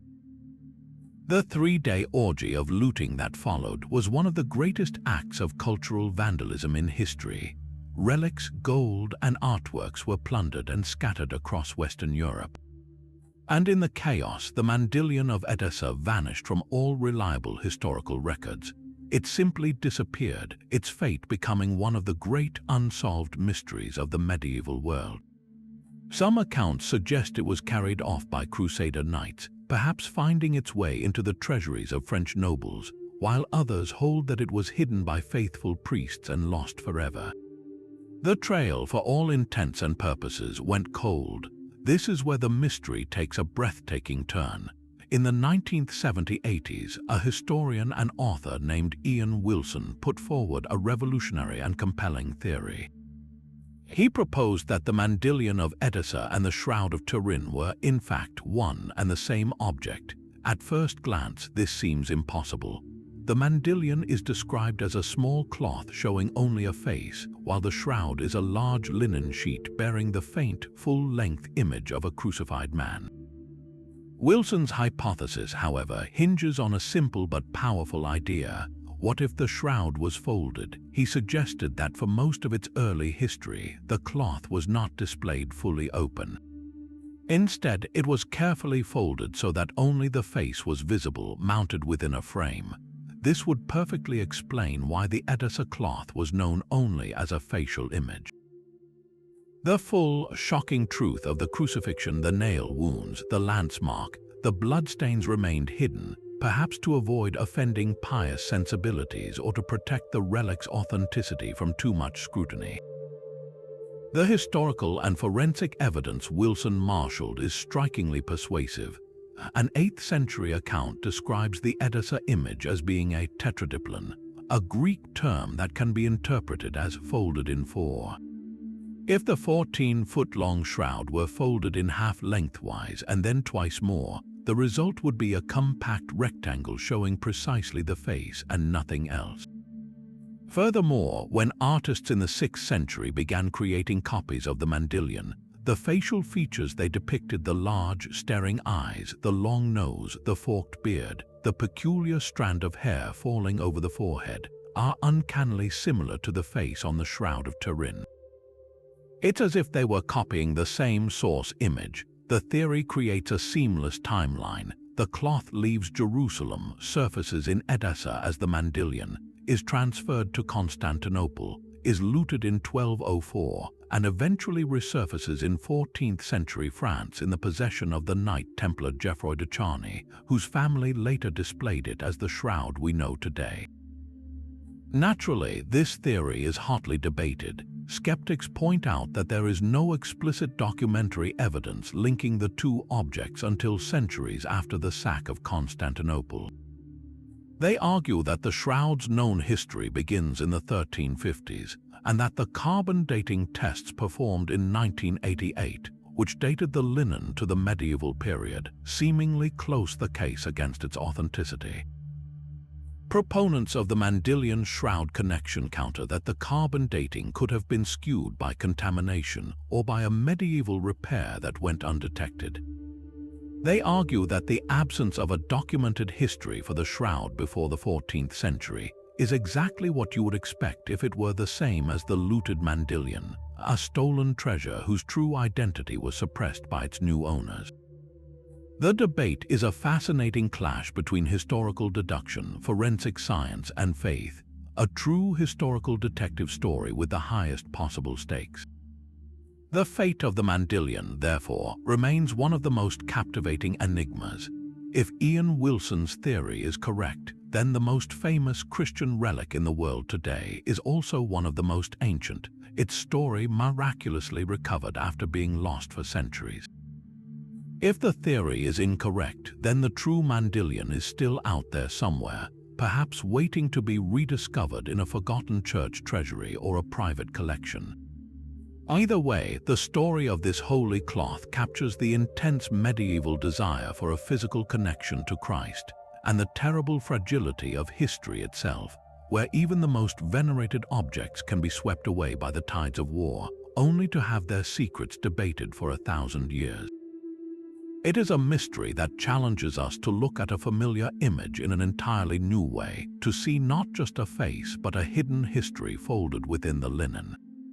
Yet even as the legend of the Mandylion speaks to a yearning for divine connection, our next mystery presents a phenomenon that sparked precisely the opposite fear, a terrifying visitation from the infernal. We now travel from the holy chapels of Constantinople to the quiet, snow-blanketed countryside of Victorian England, to an event that seems to have been ripped directly from the pages of a medieval book of wonders.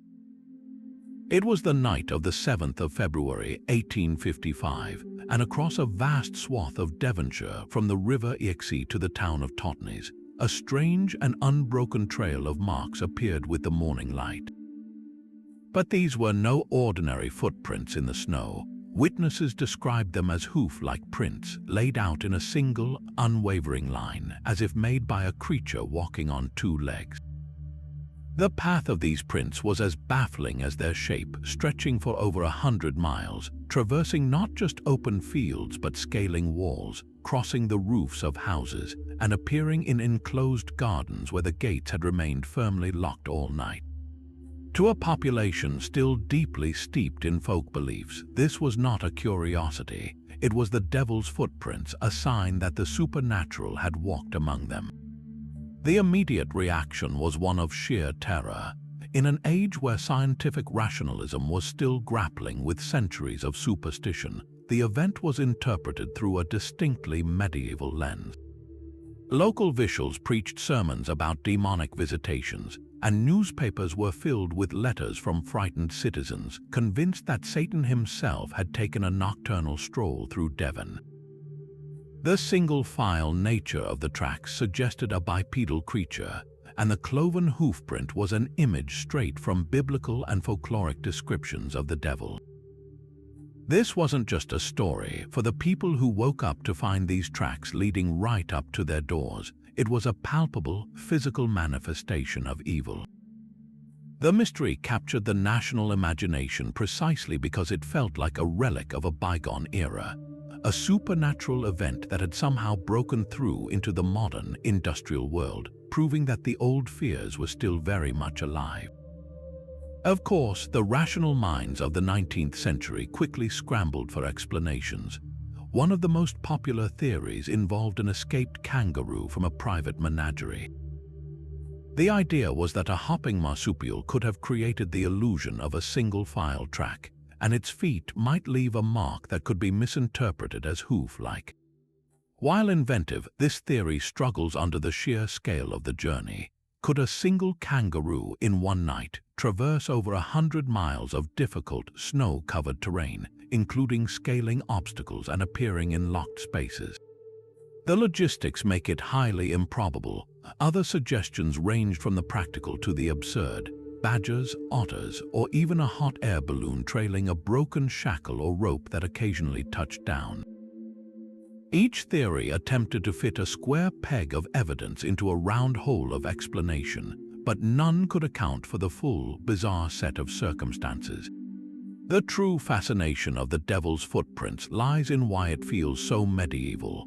It's a classic example of a phenomenon that modern science has yet to fully explain, placing us in the same position as a medieval chronicler confronted with an inexplicable event. They would have seen it as a divine or demonic portent. We search for a meteorological or zoological cause. This gap in understanding is where folklore thrives. Similar accounts of mysterious tracks appear in records from earlier centuries, often attributed to ghosts, fairies, or demons. The Devon event is a powerful reminder that the medieval worldview, with its acceptance of the supernatural as an active force in the everyday world, never truly vanished. It simply went underground, waiting for an event strange enough to bring it bubbling back to the surface. The incident demonstrates how quickly the veneer of modernity can crack, revealing an older, more primal way of interpreting the world when faced with the truly unexplainable. But what if the most famous legend of medieval chivalry, the tale of a sword in a stone that proved a king, was inspired not by a myth, but by a tangible, verifiable object that anyone can still visit today? Our journey now takes us away from the spectral and the theoretical to a quiet hillside in Tuscany, to the chapel of Montségur, where a sword is genuinely embedded in a stone, and its story is every bit as compelling as that of King Arthur.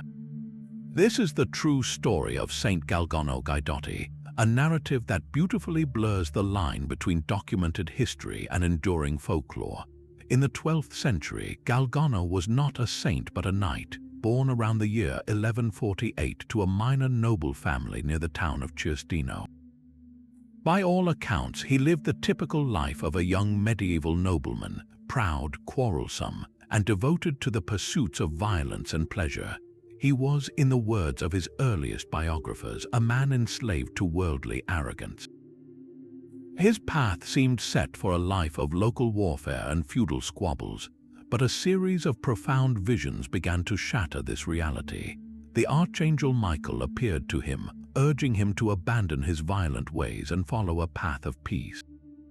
The conversion was not instantaneous. Galgano resisted, but the visions persisted, culminating in a powerful dream in which he was led by Michael to a round hill called Montségur.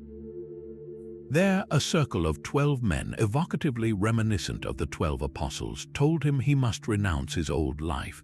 Upon waking, Galgano declared his intention to become a hermit. His family and fiancée were horrified, and his mother, in a last-ditch effort to dissuade him, convinced him to put on his finest clothes for one last visit to his beloved.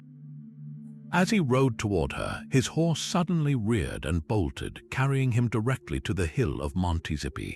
Standing there, Galgano heard a voice tell him that material possessions were meaningless.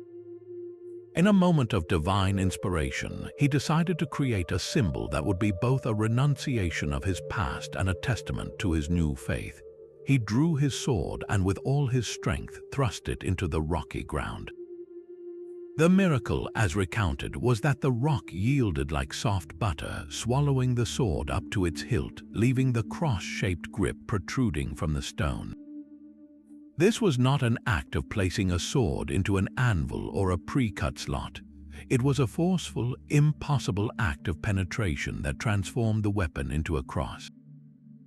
Galgano then gathered stones around it, building a small hermitage where he lived out the remainder of his short life in prayer and poverty, his sword in the stone serving as his altar. He died in 1181, and just 4 years later, Pope Lucius III declared him a saint. The Cistercian monks, recognizing the power of the site, built the beautiful circular chapel of Montségur directly over his hermitage, with the sword and stone as its centerpiece. The timeline here is crucial. Galgano's life, death, and canonization all occurred before the Arthurian legends of the sword in the stone were widely popularized in works like Robert de Boron's early 13th century Merlin. This chronological sequence makes it overwhelmingly possible that the real event in Italy influenced the fictional tale in Britain, not the other way around. The physical evidence at Montségur is what elevates this story from pure hagiography to a fascinating historical mystery. Unlike mythical artifacts, this sword can be studied. In the year 2001, a team of researchers from the University of Pavia conducted a thorough metallurgical and petrographic analysis. They carefully examined the sword and the stone in which it is set. Their findings were remarkable. The style of the sword, with its simple cross hilt and the shape of the blade, is consistent with weapons from the late 12th century, exactly matching the period of Galgano's life. The metal composition confirmed it was a genuine medieval sword. Even more astonishingly, analysis of the stone revealed that beneath the visible portion is a cavity, a space that corresponds perfectly with the submerged part of the blade. This suggests the sword was indeed driven into the rock with tremendous force, an event that created a permanent fissure and cavity below the surface. While science cannot prove a miracle, it can verify the object's authenticity, confirming that this is not a later forgery but a real sword that has been in that specific stone for over 800 years. The parallels with the Arthurian legend are too striking to ignore. In both stories, a sword is fixed in a stone, an act that seems impossible for ordinary men. In Arthur's tale, the sword is a test of worthiness and divine right to rule, a symbol of kingly power drawn from an anvil on a stone. In Galgano's story, the sword is transformed into a cross, a symbol of renunciation and spiritual power thrust into a living rock. One is about seizing temporal authority, the other is about rejecting it for heavenly glory. It is highly plausible that Cistercian monks, who were instrumental in spreading the cult of Saint Galgano across Europe, also carried the incredible story of his sword with them.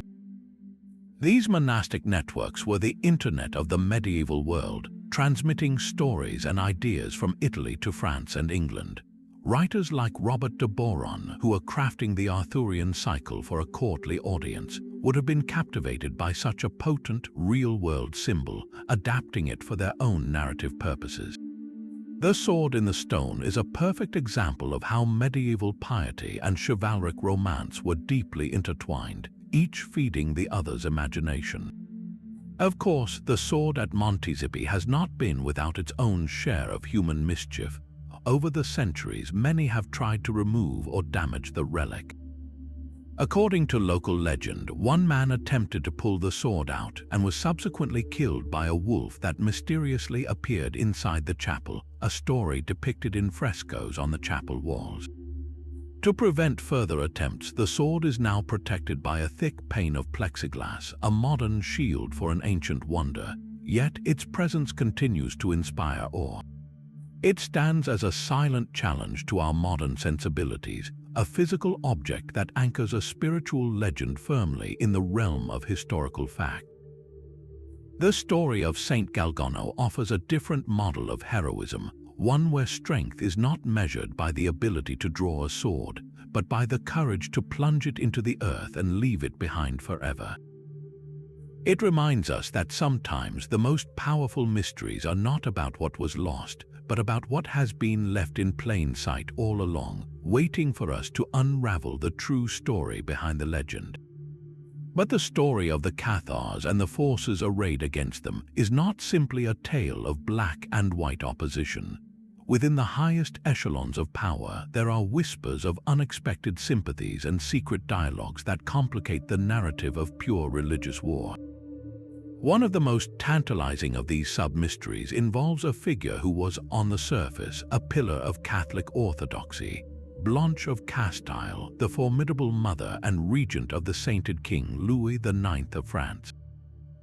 While her public legacy is one of unwavering devotion to the Church, persistent rumors suggest she may have engaged in clandestine negotiations with Cathar leaders, a possibility that, if true, would reveal the deeply pragmatic and political undercurrents flowing beneath the Crusade's spiritual surface.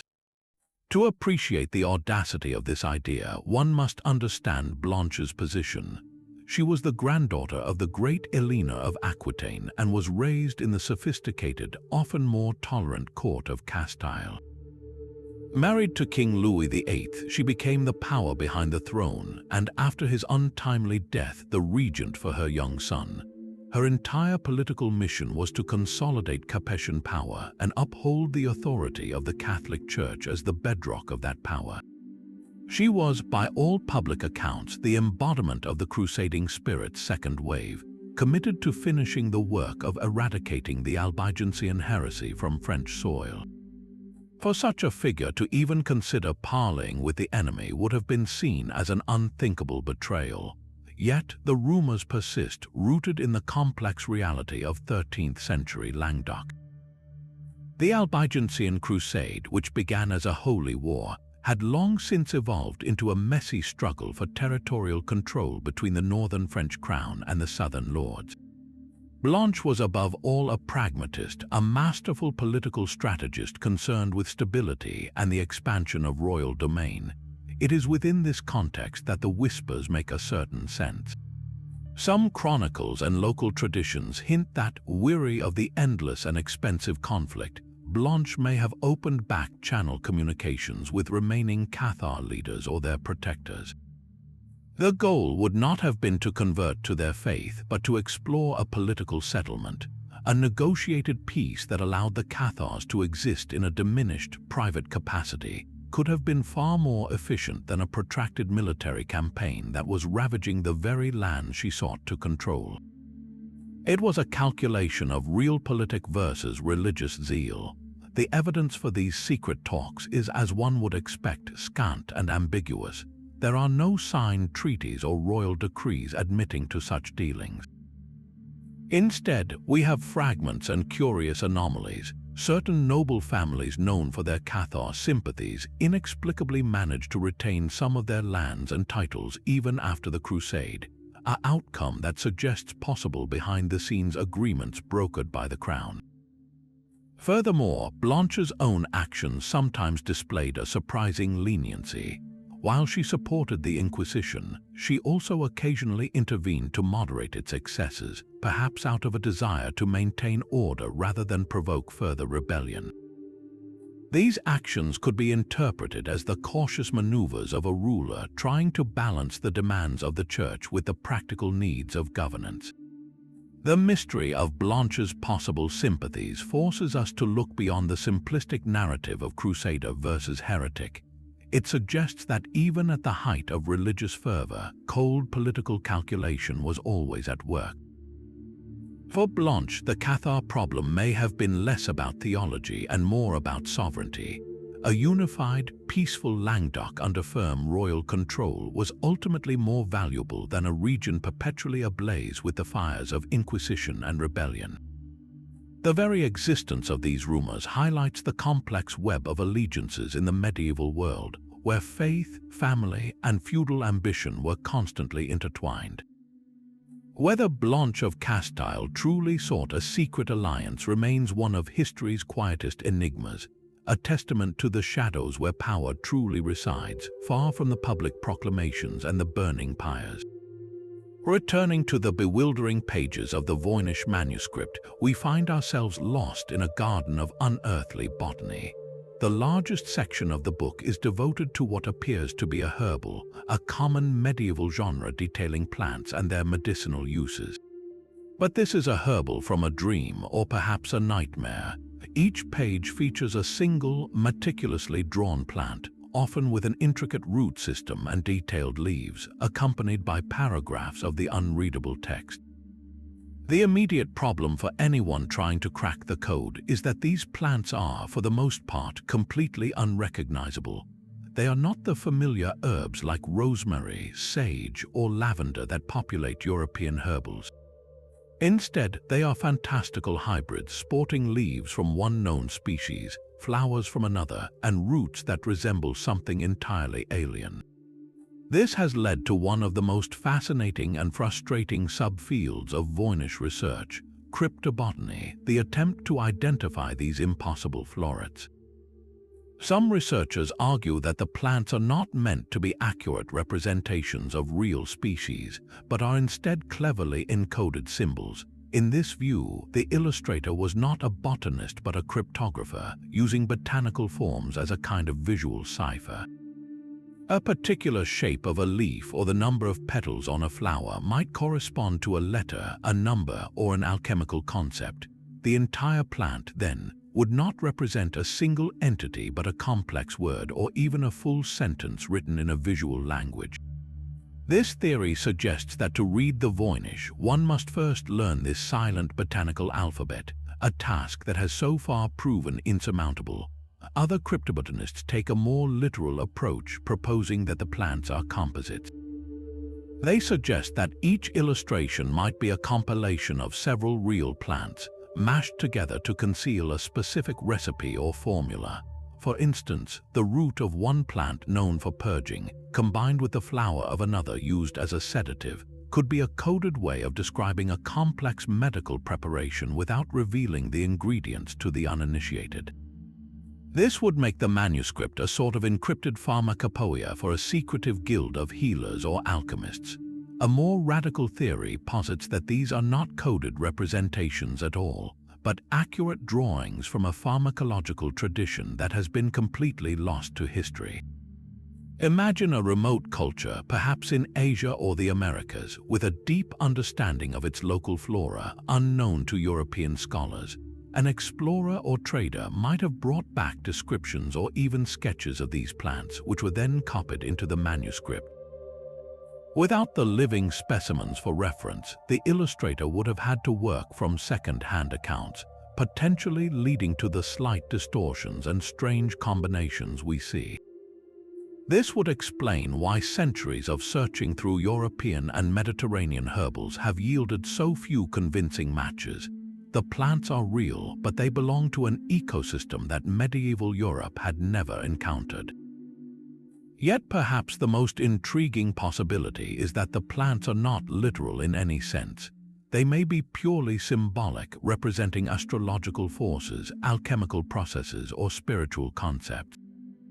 In medieval symbolism, plants were often associated with planets, zodiac signs, or stages of spiritual transformation. The mandrake root, for example, was linked to magic and the divine due to its human-like shape. In the Voynich, a peculiarly shaped root might not be a root at all, but a symbol for the philosopher's stone.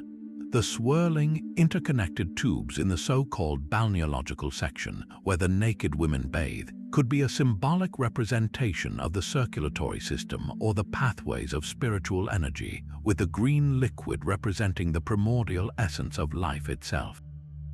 If this is true, then the manuscript is not a book about plants, but a book that uses the image of plants as a metaphorical language to discuss something else entirely: the secrets of the universe, the nature of the soul, or the steps to achieving enlightenment. This layer of symbolic abstraction would mean that even if we could read the text, we would still need the key to its visual symbolism, adding a second, even more complex lock on an already impenetrable vault. The botanical section, therefore, stands as a perfect metaphor for the entire Voynich mystery, a thing of beauty that presents a face we almost recognize, yet remains forever just beyond the reach of our understanding, a silent garden of forking paths that lead everywhere and nowhere at once. Yet for all the whispered accusations and historical speculation, the mystery of the princes always came down to one grim, physical reality: their bones. The discovery in 1674 of two small skeletons beneath a staircase in the Tower of London seemed to offer a final, tragic answer. King Charles II, convinced these were the remains of the young king and his brother, had them interred with great ceremony in an urn in Westminster Abbey. For centuries, this was accepted as the end of the story, but the 20th century brought new tools to old crimes, and in 2012, after years of petitioning by historians, the Dean of Westminster finally granted permission for a limited scientific examination of the remains. This was the moment many had waited for, a chance for modern science to pronounce a verdict on a 500-year-old murder mystery. The analysis, conducted by a team of leading experts, was meticulous but immediately ran into significant hurdles. The bones had been jumbled together in the urn for over 300 years, making it difficult to reassociate specific bones with one of the two individuals. The scientists employed the full arsenal of modern archaeology, from detailed osteological examination to radiocarbon dating. The goal was straightforward: to determine the sex of the skeletons, their age at death, any potential signs of trauma, and a more precise date for when they died. The results, however, were anything but straightforward. The radiocarbon dating placed the remains in a broad window between 1450 and 1550, a range that certainly includes the 1480s, but also spans a century before and after, leaving ample room for doubt. The examination of the bones suggested the children were indeed around the right ages, and there were tantalizing, though not conclusive, hints of a spinal deformity in the older skeleton, which some linked to historical accounts that Edward V had one shoulder higher than the other. But the most anticipated test, and the one that promised the most definitive answers, was DNA analysis. Here, the investigation faced its greatest challenge. The hope was to extract mitochondrial DNA, which is passed down unchanged from mother to child, and compare it to a known maternal relative. A perfect match would have powerfully supported the identification. However, the centuries had taken their toll. The DNA recovered from the ancient, degraded bones was fragmentary and highly contaminated from centuries of handling and exposure. The team could not obtain a clean, usable sequence that would meet the rigorous standards of a modern forensic investigation. The results were, in the end, officially declared inconclusive. They could neither prove the bones were the princes, nor could they rule it out. The scientific quest for certainty had, paradoxically, deepened the mystery by demonstrating that even our most advanced technology could be defeated by the ravages of time. The urn was returned to its resting place in the abbey, the secret still locked within. This inconclusive outcome has only fueled further debate and alternative theories. Some historians point to the dating range as a critical flaw. If the bones could be from the 15th century, they argue, they might belong to two entirely different children, perhaps young victims of an earlier or later period of turmoil within the tower. The tower was a palace, a fortress, and a prison for centuries. The idea that other children died and were given a hasty, secret burial is not at all far-fetched. This theory suggests that the 17th century workmen, upon finding the bones and knowing the famous story, simply jumped to the most obvious conclusion, and a king's desire for a neat historical narrative did the rest. In this scenario, the real remains of the princes could still be hidden elsewhere in the tower, or perhaps they were disposed of in the Thames, leaving no trace for future generations. The DNA dilemma also highlights a tantalizing future possibility. The Dean of Westminster's permission for the 2012 examination did not include any destructive testing, meaning the bones could not be sampled in a way that might yield better DNA results. Future advances in archaeological science, particularly in techniques for extracting and sequencing ancient DNA from highly degraded samples, could one day provide a new opportunity. A future dean might grant permission for a more invasive analysis if the science promises a definitive answer. There is also the potential for a different approach, the discovery of a confirmed, direct maternal descendant of Elizabeth Woodville, the prince's mother, from whom a pristine mitochondrial DNA reference could be obtained. Finding such a descendant and comparing their DNA to a newly acquired sample from the abbey bones could, in theory, finally close the case. Until then, the scientific chapter of the princes in the tower remains frustratingly open, a reminder that some medieval secrets are guarded not by conspiracy, but by the fragile nature of bone and the inexorable passage of time. Now we sail from the turbulent shores of Britain to a far more remote and unforgiving frontier, where a different kind of disappearance unfolded not over years but over generations. Our journey takes us to the windswept coasts of Greenland, to the haunting mystery of the lost Norse colonies. This is not a tale of a single catastrophic event, but a slow, silent fading away, a puzzle whose pieces involve shifting climate, faltering economies, and a profound failure to adapt. For nearly 500 years, two settlements, the Eastern and Western, thrived at the very edge of the known world, a testament to Viking endurance. And then they were simply gone, leaving behind stone ruins and one of history's most compelling unsolved mysteries.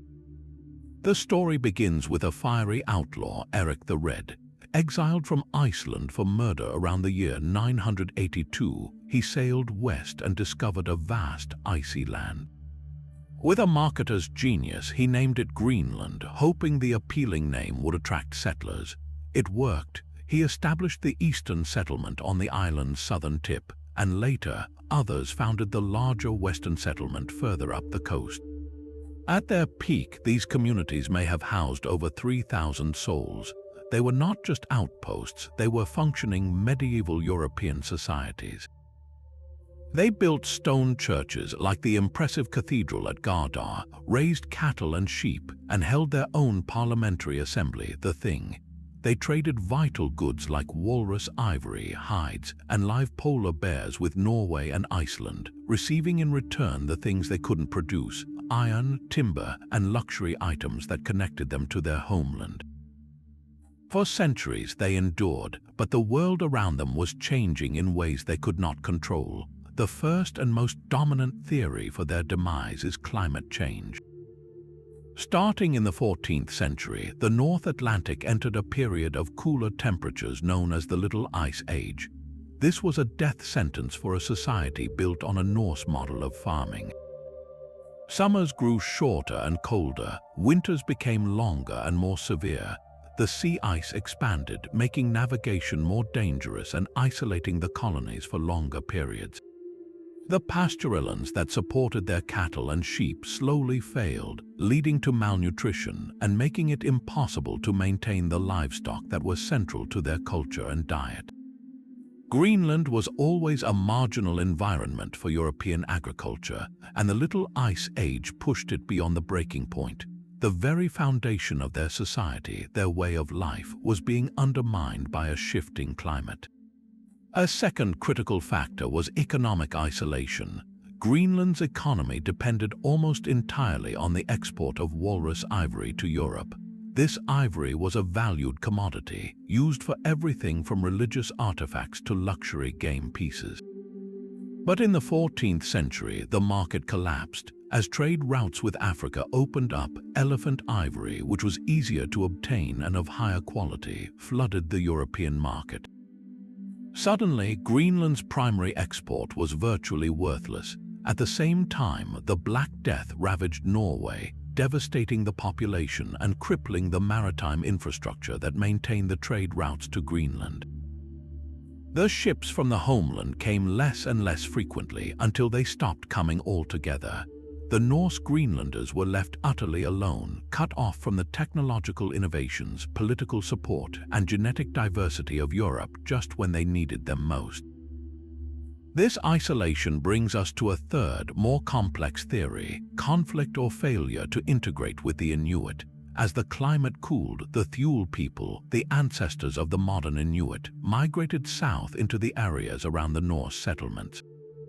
The Thule were supremely adapted to the Arctic environment. They hunted seals and whales from kayaks, used sophisticated tools, and wore warm, waterproof clothing made from animal skins. The Norse, in contrast, stubbornly clung to their European identity. They wore woolen clothes that were inadequate for the deepening cold, and they continued to focus on farming and livestock even as it became unsustainable. Archaeological evidence shows very little trade or cultural exchange between the two groups. In fact, there is some evidence of conflict. The Icelandic annals record that the western settlement was lost due to attacks from Skraelings, the Norse term for the indigenous people. It's a tragic scenario, two cultures facing the same environmental challenge, but only one possessing the knowledge to survive, while the other perished due to a refusal to adapt. So, what was the final fate of the last Greenland Norse? The last documented contact was a wedding held in the church at H. Valsey in the eastern settlement in 1408. After that, silence. When a Norwegian ship finally managed to land in the 15th century, the crew found only abandoned farms with no signs of the inhabitants. The leading theory is that they simply starved to death, a slow-motion tragedy as their food sources dwindled. But another, more hopeful possibility is emigration. Facing starvation, the last survivors may have packed into their boats and sailed back to Iceland or Scandinavia, reintegrating into the populations there and fading from the historical record. There is no record of a mass arrival, but individuals or small groups could have been absorbed without note. A darker, more speculative theory suggests that the poorest Norse might have eventually integrated with the Inuit, adopting their survival strategies and disappearing into a new gene pool, a final, desperate act of adaptation. The story of the Greenland Norse is a profound cautionary tale. It's a story about the fragility of civilization in the face of environmental change and the dangers of cultural rigidity. They failed not because they were weak, but because they were isolated and inflexible. They tried to maintain a European lifestyle in an environment that could no longer support it, while their neighbors, the Inuit, thrived by mastering the Arctic world. Their disappearance stands as a silent monument to the fact that a society's greatest strength can become its fatal weakness when the world changes. It reminds us that sustainability is not about brute force endurance, but about the capacity to learn, to change, and to connect with the world as it is, not as we wish it to be. From the silent, glacial extinction of the Norse in Greenland, we plunge into a scene of very public and fiery finality in the heart of Paris. The date is the 18th of March, 1314. On a small island in the Seine, the Isle aux Juifs, smoke and the smell of charring would fill the air. Tied to a stake, an old man, Jacques de Molay, the 23rd and last Grand Master of the Knights Templar, endures his final moments. After 7 years of imprisonment, torture, and a forced confession of heresy that he had since retracted, he knows this is the end. But as the flames lick at his feet, his voice rises above the crackling fire, not in a plea for mercy, but in a proclamation of innocence and a summons that would echo through the centuries. He declared not only his own purity and that of his order, but called upon Pope Clement V and King Philip IV of France, the two men responsible for his destruction, to appear with him before the judgment seat of God within a year. It was a curse, a dying man's last act of defiance, and according to the legend, it was a curse that came true with terrifying precision. The historical context for this dramatic moment is a sordid tale of power, debt, and betrayal. The Knights Templar, founded 2 centuries earlier to protect pilgrims in the Holy Land, had evolved into the medieval world's most powerful international banking and military organization. They were incredibly wealthy, answerable only to the Pope, and had become a state within a state. King Philip IV of France, known as Philip the Fair for his handsome features but not his morals, was deeply in debt to the order. He saw their wealth, power, and independence not just as an insult to his royal authority, but as a solution to his financial crisis. In a meticulously planned and shockingly swift operation on Friday, the 13th of October, 1307, Philip's agents arrested hundreds of Templars across France simultaneously on trumped-up charges of heresy, idolatry, and sexual deviance. The subsequent trials were a masterclass in judicial manipulation, extracting confessions through brutal torture. Pope Clement V, a weak pontiff largely under Philip's thumb, eventually gave in to the king's pressure and suppressed the order in 1312. But the final act required the Grand Master's execution to extinguish the Templar flame completely, leading to that pyre on the Isle aux Juifs. Now we must separate the potent legend from the documented facts. The core of the story, that de Molay publicly proclaimed his innocence and called his persecutors to divine judgment, is recorded by several chroniclers of the time, most notably the continuation of the Chronicle of Guillaume de Nangis. This was not an obscure event. It was a public spectacle designed to showcase royal and papal power, and de Molay's defiant last words would have been witnessed by many. The truly uncanny part of the legend, however, is the fulfillment of the curse. Pope Clement V, who had been suffering from a long and painful illness, died just 1 month later on the 20th of April, 1314. King Philip IV, a man in the prime of his life at 46, died in a hunting accident on the 29th of November of the same year, less than 8 months after de Molay's execution. The timeline is starkly compelling. Both men were dead within the year, just as the Grand Master had supposedly foretold. To the medieval mind, this was not a coincidence. It was divine retribution, a clear sign that God had judged the Templars innocent and had punished their persecutors. The story spread like wildfire, transforming Jacques de Molay from a condemned heretic into a martyred hero, and cementing the idea that the Templars were touched by powers beyond human understanding. But from a modern, historical perspective, we must examine these deaths with a more critical eye. Pope Clement's death is the least mysterious. He had been seriously ill for some time, likely with the cancer that had plagued him throughout the Templar affair. His death was not unexpected. King Philip's demise is more intriguing. While a stroke during a hunt is a plausible cause of death for a medieval king, the timing was certainly convenient for the legend. Some historians have even speculated, without concrete evidence, about more sinister causes, perhaps poison administered by remaining secret Templar sympathizers seeking revenge. Yet, the most likely explanation is that it was simply a tragic accident, its powerful narrative connection to de Molay's curse being a matter of remarkable but coincidental timing. Regardless of the medical realities, the impact of the curse was profound and immediate.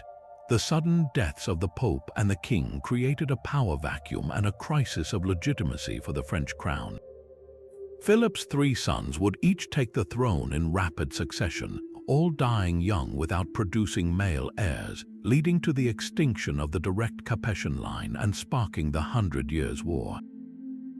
To a superstitious populace, this wasn't just bad luck. It was the curse of the Templars playing out over generations, a divine punishment on the entire House of France. This narrative was a gift to Philip's enemies and a nightmare for his successors, who now had to rule under the shadow of a supposed divine condemnation. The curse did more than just shape contemporary politics. It became the foundational stone upon which the entire modern mythos of the Templars was built. If the Grand Master could summon the two most powerful men in Europe to a celestial court with such effect, it implied he possessed esoteric knowledge or occult power. This single story fueled centuries of speculation that the Templars, during their time in the East, had discovered ancient secrets, perhaps the Holy Grail, the Ark of the Covenant, or forbidden magical arts. Their sudden suppression was reinterpreted not as a land grab by a greedy king, but as an attempt to silence them and steal their secrets. The legend of the curse made the Templars eternal victims and martyrs, their story a perpetual symbol of the struggle between spiritual purity and corrupt temporal power. It allowed the order to achieve a kind of immortality in folklore and conspiracy theory that it never could have maintained as a functioning institution. Jacques de Malé's final act, therefore, was perhaps his most successful.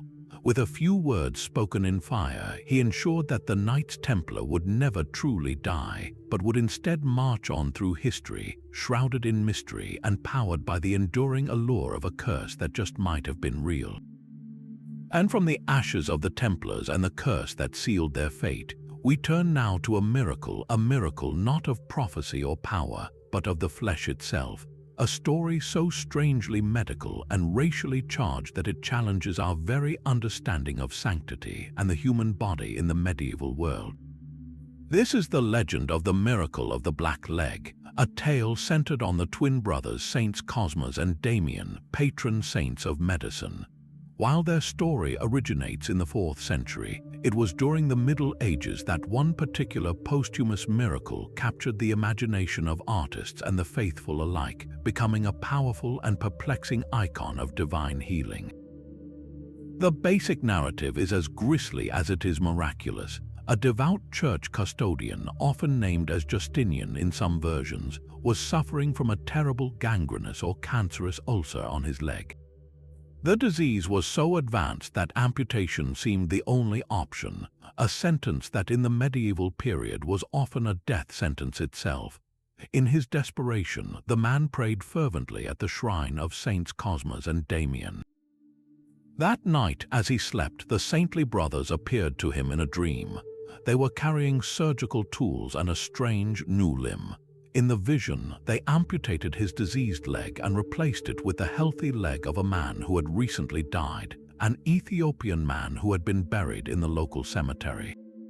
When the custodian awoke, he found himself completely healed, the painful, rotting leg gone, replaced by a strong, black leg perfectly grafted onto his own white body. He rushed to the cemetery and, upon exhuming the grave of the Ethiopian, found the man's body indeed missing one leg, confirming the divine surgery that had taken place. To the modern sensibility, this story is immediately jarring. The racial dimension is impossible to ignore. A black limb attached to a white body is presented as the instrument of a miracle, yet the Ethiopian donor is a passive, unnamed figure, his body used without consent, his identity erased in service to another's salvation. The story reflects a complex medieval attitude toward race and the body. Blackness in medieval Europe could symbolize many things, the exotic, the demonic, but also, in a theological context, humility and the universality of the soul before God. In this miracle, the black leg is not a mark of inferiority but the very vehicle of grace. It is a healthy, God-given limb that saves a pious man, suggesting that spiritual purity transcends the color of one's skin, even as the narrative simultaneously objectifies the donor. It's a contradictory tale that speaks to both the potential for inclusivity in medieval sainthood and the deep-seated societal structures that viewed certain bodies as readily available resources. Medieval artists were fascinated by this bizarre operation, and their depictions provide a stunning window into how this story was understood. In countless illuminated manuscripts, stained glass windows, and altar panels, we see the saints, often dressed in the red robes of physicians, intently at work. They are shown holding scalpels and saws, performing the operation with a chilling, clinical precision. The sleeping patient lies peacefully, while the new, dark leg is shown seamlessly attached. These images are remarkable for their matter-of-fact portrayal of a surgical procedure. They medicalize the miraculous, presenting the saints not just as holy intercessors but as skilled surgeons, their divinity validating the act of healing through physical intervention. This blending of faith and proto-science is a hallmark of the medieval world, where the boundaries between prayer and medicine were profoundly blurred. The legend of the black leg can also be seen as a profound early exploration of transplant surgery, centuries before such a concept was medically conceivable. It grapples with the same fundamental questions that modern medicine faces: the ethics of using donor organs, the challenge of tissue rejection, and the psychological impact of incorporating a foreign part into one's own body. The miracle sidesteps these scientific hurdles through divine power. There is no rejection, no infection. The graft is perfect because God wills it so. But the very fact that medieval storytellers conceived of such a procedure reveals a deep curiosity about the body's boundaries and its potential for repair. It is a testament to the human desire to overcome physical decay, a desire so strong that it imagined saints as the ultimate transplant surgeons. Ultimately, the enduring power of this story lies in its unsettling nature. It is not a clean, comfortable miracle. It is visceral, strange, and morally ambiguous. It forces us to confront medieval ideas about the body as a temporary vessel, where a limb could be swapped as easily as a part in a machine if God ordained it. It challenges us to understand a world where race was a visible marker that could be miraculously transgressed in the name of faith. The miracle of the black leg remains a powerful artifact, a story that is at once a testament to the hope of healing, a reflection of complex racial attitudes, and a startlingly early dream of surgical possibilities that would take humanity another 1,000 years to even begin to approach. But as the flames of the Templar curse died down and the echo of miraculous surgeries faded, our journey takes us to a landscape where the very earth proved treacherous, and an entire city was swallowed by the sea in a single, terrifying night. From the realm of human conspiracy and divine intervention, we now venture to the raw, elemental power of nature itself, to the wind-swept coasts of the North Sea. Here lies the story of Rungholt, a bustling medieval port city so wealthy and so proud that its name became synonymous with a legendary downfall, earning it the haunting title of the Atlantis of the North. Imagine the North Frisian coast in the 14th century, a vast, fertile marshland protected from the sea by a system of dikes and dwelling mounds. At the heart of this region was Rungholt, a hub of international trade situated on the island of Strand. Its wealth was built on salt, a commodity as valuable as gold in the medieval world, extracted from the peat bogs that surrounded it. Merchant ships from across the Hanseatic League would call at its port, making it a vibrant, cosmopolitan center. The city was said to be incredibly prosperous, its inhabitants enjoying a standard of living that was the envy of the continent. But this prosperity, according to the legends that would later arise, bred a dangerous arrogance. The people of Rungholt were rumored to be not just wealthy, but impious and blasphemous, openly mocking the church and flaunting their riches in the face of God. This reputation for sinfulness set the stage for the catastrophe that folklore would claim was a direct act of divine retribution. In January of 1362, a storm of unimaginable ferocity gathered over the North Sea. This was no ordinary gale. It was a perfect confluence of meteorological violence, a storm surge now known as the Groot Mandrink, which translates chillingly to the Great Drowning of Men. On the night of the 16th, a colossal wall of water, driven by hurricane-force winds, smashed through the protective dikes. The low-lying marshlands and the island of Strand stood no chance. Eyewitness accounts passed down through ballads and chronicles describe a night of absolute horror, where the sea did not simply flood the land but consumed it entirely. When the sun rose on the morning of the 17th, Rungholt and dozens of surrounding villages had vanished. The fertile farmland was replaced by a churning, silt-laden bay, and an estimated 10,000 people had lost their lives. The city was simply erased, its existence seemingly relegated to the realm of myth. It is from this unimaginable tragedy that the most poignant legend of Rungholt was born. For centuries afterward, sailors and fishermen in the region, now known as the Wadden Sea, told a consistent and eerie story. On still, foggy nights, particularly when a storm was brewing, they claimed to hear the clear, mournful sound of church bells rising from beneath the waves. This was not the chaotic clanging of sunken wreckage, but the deliberate, rhythmic tolling of a submerged cathedral bell, a ghostly carillon calling out from the depths. This story captured the medieval imagination perfectly. It was interpreted as the eternal lament of the drowned city, a perpetual reminder of its sinful past and its sudden, divine punishment.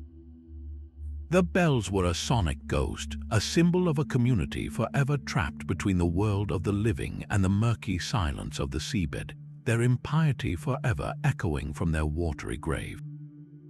For a long time, that is where the story remained a powerful moral fable. But in the modern era, a different kind of quest began, driven not by superstition but by science. Historians and archaeologists started to ask a tantalizing question. Was Rungholt purely a legend, or was there a real, physical city waiting to be discovered? The search for the sunken metropolis has become one of Europe's most fascinating archaeological challenges. The primary hunting ground is the Wadden Sea, a UNESCO World Heritage Site characterized by its vast tidal flats.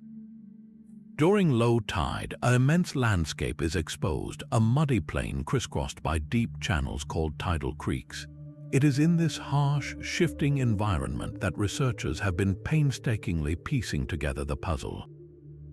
The evidence they have uncovered is fragmentary but compelling. Using a combination of geological surveys, aerial photography, and systematic walking surveys across the tidal flats, teams have identified the ghostly outlines of a lost world. They have found the remnants of dwelling mounds, the foundations of houses, and the systematic layout of drainage ditches and field boundaries that speak of a sophisticated, organized society.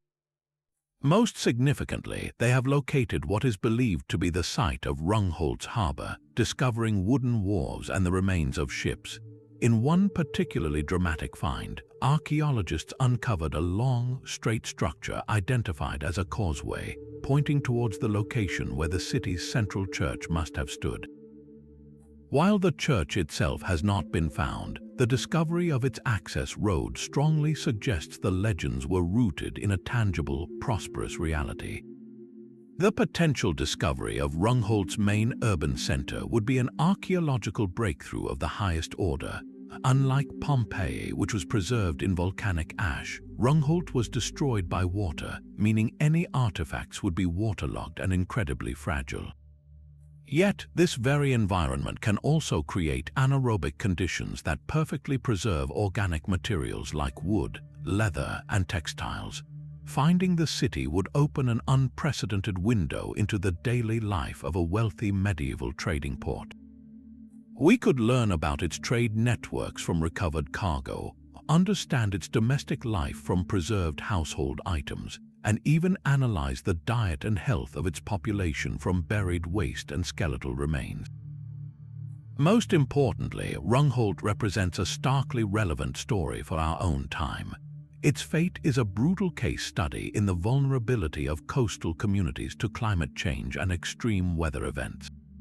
The Groot Mandrank was a medieval example of the kind of superstorms that are becoming increasingly common today. Studying Rungholt is not just about uncovering the past, it is about understanding the profound and ongoing relationship between human settlement and the power of the sea, a reminder that the foundations of even the greatest cities can be washed away in a single night. But while the legend of Rungholt speaks to the power of nature over human ambition, our next mystery brings us back to the gritty, human reality of a city's underbelly, to a story written not in water and sand, but in the bones of the forgotten. We journey now across the North Sea to the banks of the River Thames in London, to an area just south of the bridge that connected the city to its disreputable outskirts. This is the story of the Winchester Geese, a community of women whose lives were a complex tapestry of commerce, condemnation, and survival, and whose silent remains have only recently begun to speak after centuries of obscurity. The name itself is a curious historical artifact. The Winchester Geese were the sex workers who plied their trade in the Liberty of the Clink, a district in Southwark that fell under the direct jurisdiction of the Bishop of Winchester. This was not a casual nickname, it was an official designation. Why geese? The term is likely a double-edged pun. Geese were known to be loud, and these women were certainly a vocal presence in the bustling streets and taverns. But more pointedly, the bishop's estate where they were licensed to work was located on land originally known as the Winchester Liberty, and the women were, in a coldly transactional sense, his property, his geese to be plucked for profit. This arrangement reveals the deep hypocrisy at the heart of their existence. The Church, through the Bishop of Winchester, did not simply tolerate prostitution, he actively regulated and taxed it. The women were required to be licensed, and they had to follow specific rules, such as wearing distinctive striped hoods to identify their profession. In return, they received a measure of protection from the bishop's courts, operating in a legal grey area that was far preferable to the harsh penalties they would face in the city of London proper. The Church, while publicly preaching against the sins of the flesh, was making a handsome income from them. Life for these women was precarious and often short. They lived in a world of taverns, brothels, and bear baiting pits, a chaotic entertainment district that thrived on the flow of travelers, merchants, and pilgrims heading into the city. But this life came with immense risks beyond social stigma. Disease was a constant threat, with syphilis being a particularly dreaded and deadly consequence of their work. Violence from clients was commonplace, and pregnancy could mean a loss of income or even greater destitution. When they died, the full weight of their marginal status fell upon them. Denied a Christian burial in consecrated ground because their profession was considered a mortal sin, they were interred in what was effectively a pauper's graveyard, a patch of unconsecrated land that held the outcasts of society.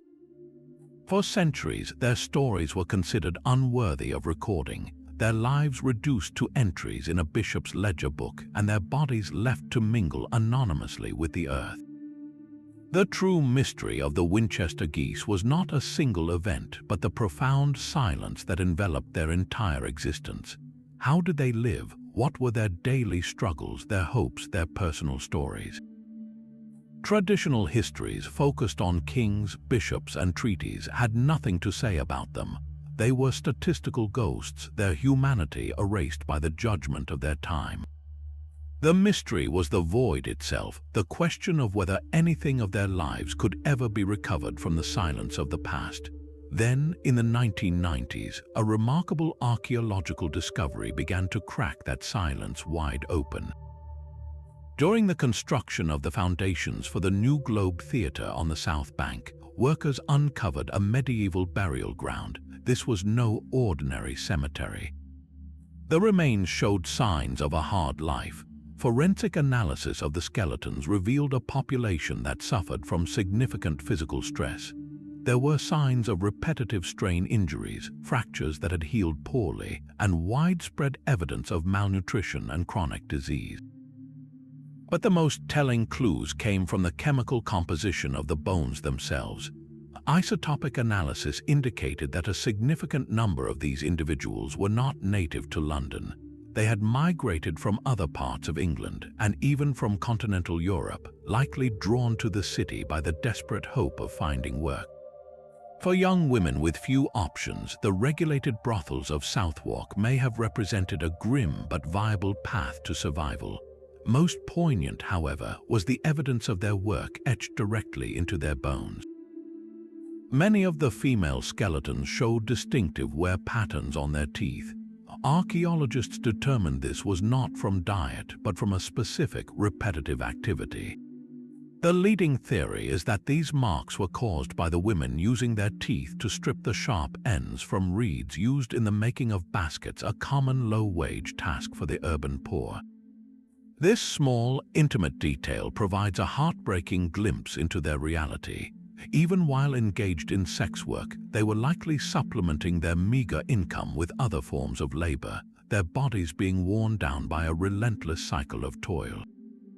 Furthermore, analysis showed a high incidence of syphilis, identifiable by specific lesions on the bones, confirming the health risks that were an inescapable part of their world. The excavation of the Crossbones burial ground, as it became known, transformed these women from historical footnotes into real human beings with documented struggles. Their remains tell a story that the written records ignored. They speak of migration, of physical hardship, of resilience in the face of systemic oppression. The discovery has sparked a powerful modern reclamation of their memory.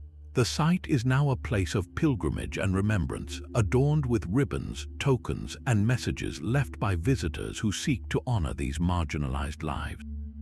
Every year, a vigil is held to commemorate the outcasts buried there. The Winchester geese have, in a profound way, been granted a form of posthumous consecration, not by the church that rejected them, but by a modern society seeking to acknowledge the full, complex tapestry of its own history. Their mystery, then, is no longer about their silence, but about what their rediscovery teaches us about compassion, memory, and the enduring need to listen for the stories that history tried so hard to bury. From the tangible remains of the Winchester geese, we now turn to a mystery of the mind, a legend not written in bone but in the elusive promise of forbidden knowledge. Our journey takes us into the vibrant, tumultuous intellectual world of the 13th century, to the figure of a Franciscan friar whose genius was so profound that it blurred the line between science and sorcery.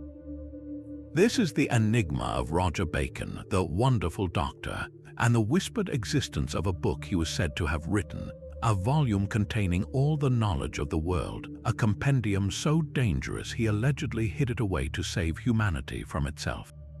To understand the legend, we must first meet the man. Roger Bacon was a brilliant and irascible scholar at the universities of Oxford and Paris, a man centuries ahead of his time. Living in an age where scholarship often meant debating ancient authorities, Bacon championed a radical idea, experimental science. He argued that knowledge must be grounded in meticulous observation, in mathematics, and in the painstaking testing of hypotheses. In his known works, like the Opus Majus, he described with astonishing accuracy inventions that would not be realized for hundreds of years. He wrote about the principles of the magnifying glass and the telescope, theorized about flying machines and horseless carriages, and even speculated about gunpowder. He was not a magician in his own eyes, but a scientist convinced that by understanding the natural laws set down by God, humanity could achieve wonders. His nickname, Dr. Mirabilis, was well earned, reflecting the awe his intellect inspired among his contemporaries. Yet it was precisely this visionary brilliance that sowed the seeds of his later legendary status. Bacon's relentless criticism of his fellow scholars and his interest in what were then obscure fields like alchemy and optics made him a controversial figure. His association with the Franciscan order, which was undergoing internal tensions between its spiritual ideals and intellectual pursuits, led to a period of imprisonment towards the end of his life, likely for what were deemed suspected novelties in his teachings. After his death, the man began to fade, and the myth rushed in to fill the void. In the popular imagination, the line between a scientist who could predict future inventions and a magician who could command the secrets of the universe became dangerously thin. The wonderful doctor was gradually transformed into a powerful necromancer. The central pillar of this growing myth was the rumor of a single secret book. It was said that Bacon had compiled his ultimate findings not in his public works, but in a hidden manuscript often referred to as the Vaticinium or prophecy. This fabled volume was believed to contain not just scientific insights, but the sum total of human and divine knowledge, the secrets of life, the formulas for transmuting metals, the blueprints for incredible machines, and precise prophecies of future events. The most persistent story claimed that Bacon, foreseeing the potential for his knowledge to be used for destruction, had encased the book in solid brass or lead and hidden it away, perhaps within the walls of an Oxford college or a Franciscan friary, waiting for a future age wise enough to handle its revelations. This legend of the Lost Chronicle connects Roger Bacon directly to one of the most famous mythical objects in British folklore, the Brazen Head. Tales circulated for centuries that Bacon, with the aid of his assistant Friar Bungay, had used his arcane knowledge to cast a head of brass. This automaton was not a mere statue, it was an oracle, a thinking machine programmed to speak and answer any question posed to it. The most common version of the story ends in tragedy. The head finally speaks, but its message is a cryptic warning. Time is, then later, time was, and finally, time is past. While the friars are distracted, the head shatters, its wisdom lost because its guardians failed to heed its urgent message. The Brazen Head is a perfect metaphor for the Bacon legend as a whole, a glimpse of ultimate knowledge fatally misunderstood by those who are not prepared for its power. The enduring quest for Bacon's lost works is a testament to the power of this idea. For generations, scholars and treasure hunters have searched library archives and rummaged through old monastic buildings, hoping to find a hidden cache of his papers. The discovery of any new manuscript fragment attributed to Bacon sparks excitement, but the true fascination lies in what the legend represents. Roger Bacon became a symbolic figure for the idea of forbidden knowledge, a medieval Prometheus. His story asks a question that is more relevant today than ever. Is there knowledge that humanity is not yet ready to possess? The myth of his hidden book is a narrative safety valve, a way for the medieval and early modern mind to grapple with the terrifying speed of scientific and technological change. It suggests that the greatest minds of the past may have already discovered truths that we are only now stumbling upon, and that they chose to bury them for our own protection. Whether the Lost Chronicle of Friar Bacon ever existed is almost beside the point. The real mystery is why we need to believe that such a book is waiting for us, and what that belief says about our own hopes and our deepest fears about the power of knowing too much. But the legends of the medieval world were not all born of tragedy or sacred quests. Some emerged from the very soil of a city, becoming the beating heart of its identity. Our journey now takes us to the bustling streets of early medieval Krakow, a city whose skyline was dominated by the imposing silhouette of Wall Hill. And according to a tale known to every Polish child, deep within the limestone caves beneath that hill, there lurked a terrifying beast, the Smok Wolski, the dragon of Krakow. This was not a subtle spirit or a forgotten relic, but a creature of pure, primal appetite that breathed fire and demanded a grim tribute. The legend, as it has been passed down through generations, is a classic folktale of cunning triumphing over brute force. The dragon established its lair in a cave on the banks of the Vistula River and began to terrorize the populace. It devoured their livestock, set fire to their homes with its fiery breath, and generally made life unbearable. In desperation, the city's ruler, King Krakus, promised a great reward his daughter's hand in marriage, no less to anyone who could slay the monster. The kingdom's strongest knights tried and failed, their armor melting under the dragon's intense heat. The solution came not from the nobility, but from a commoner, a clever cobbler's apprentice named Scuba. Instead of confronting the beast directly, he devised a brilliant trap.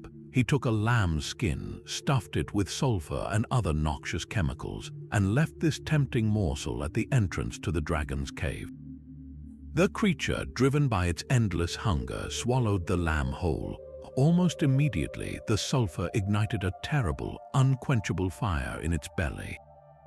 The dragon rushed to the Vistula and began to drink, gulping down water in a frantic attempt to douse the internal inferno. It drank and drank until, swollen to an impossible size, it finally burst, ridding Krakow of the menace forever. Scuba the cobbler married the princess, and the city celebrated its humble, intelligent hero. This delightful story of brains over brawn is a perfect piece of folklore, but like many such tales, it may have a foot in a very different kind of reality. The caves beneath Wall Hill are real, and archaeological evidence confirms they were inhabited and used for various purposes for millennia. It is highly probable that during the medieval expansion of the city, workers digging foundations or exploring these caves made a startling discovery: the gigantic, fossilized bones of prehistoric creatures. We now know that the bones of woolly rhinoceroses, mammoths, and other Pleistocene megafauna are common finds in that part of Europe. To a medieval mind with no concept of deep time or extinction, the only possible explanation for such enormous skeletons was a creature of myth, a dragon. The legend of the Smok Wolski provided a perfect pre-scientific etiology for these puzzling remains. The cave was the dragon's lair, and the bones were the physical proof of its existence and its eventual demise. The story gave a supernatural explanation for a natural phenomenon, weaving the physical landscape directly into the city's foundational myth. Beyond explaining old bones, the dragon legend served a crucial social and political purpose. For the growing city of Krakow, establishing a proud and unique identity was essential. A myth featuring a brave king and a clever commoner defeating a monstrous threat was a powerful tool for civic cohesion. It demonstrated that the community, from the highest noble to the lowest artisan, could unite to overcome any adversity. The story of Scuba, in particular, celebrated the virtues of intelligence and practical skill over aristocratic privilege and martial strength, a theme that would have resonated deeply with the burghers and craftsmen who formed the backbone of the city's economy. Furthermore, by claiming a dragon had once lived there, Krakow connected itself to a universal medieval archetype. Dragons were symbols of chaos and untamed nature. Slaying one was the ultimate act of civilization, imposing order on the wilderness. The legend declared that Krakow was not just another town, but a bastion of order and human ingenuity, a place where even the most fearsome forces of nature could be outsmarted and defeated. The endurance of the Smok Wolski is a testament to the power of such stories. Today, a magnificent bronze statue of the dragon, designed by the sculptor Bronislaw Kromi, stands proudly at the entrance to its legendary cave on the banks of the Vistula. It even breathes real fire every few minutes, a delightful modern homage to the ancient tale. The dragon is not a figure of fear but a beloved mascot, a symbol of the city's resilience and character. The legend separates the folktale from its possible historical roots, showing us how a community used its imagination to make sense of its environment and its past. It reminds us that the great monsters of the medieval world were often more than just scary stories.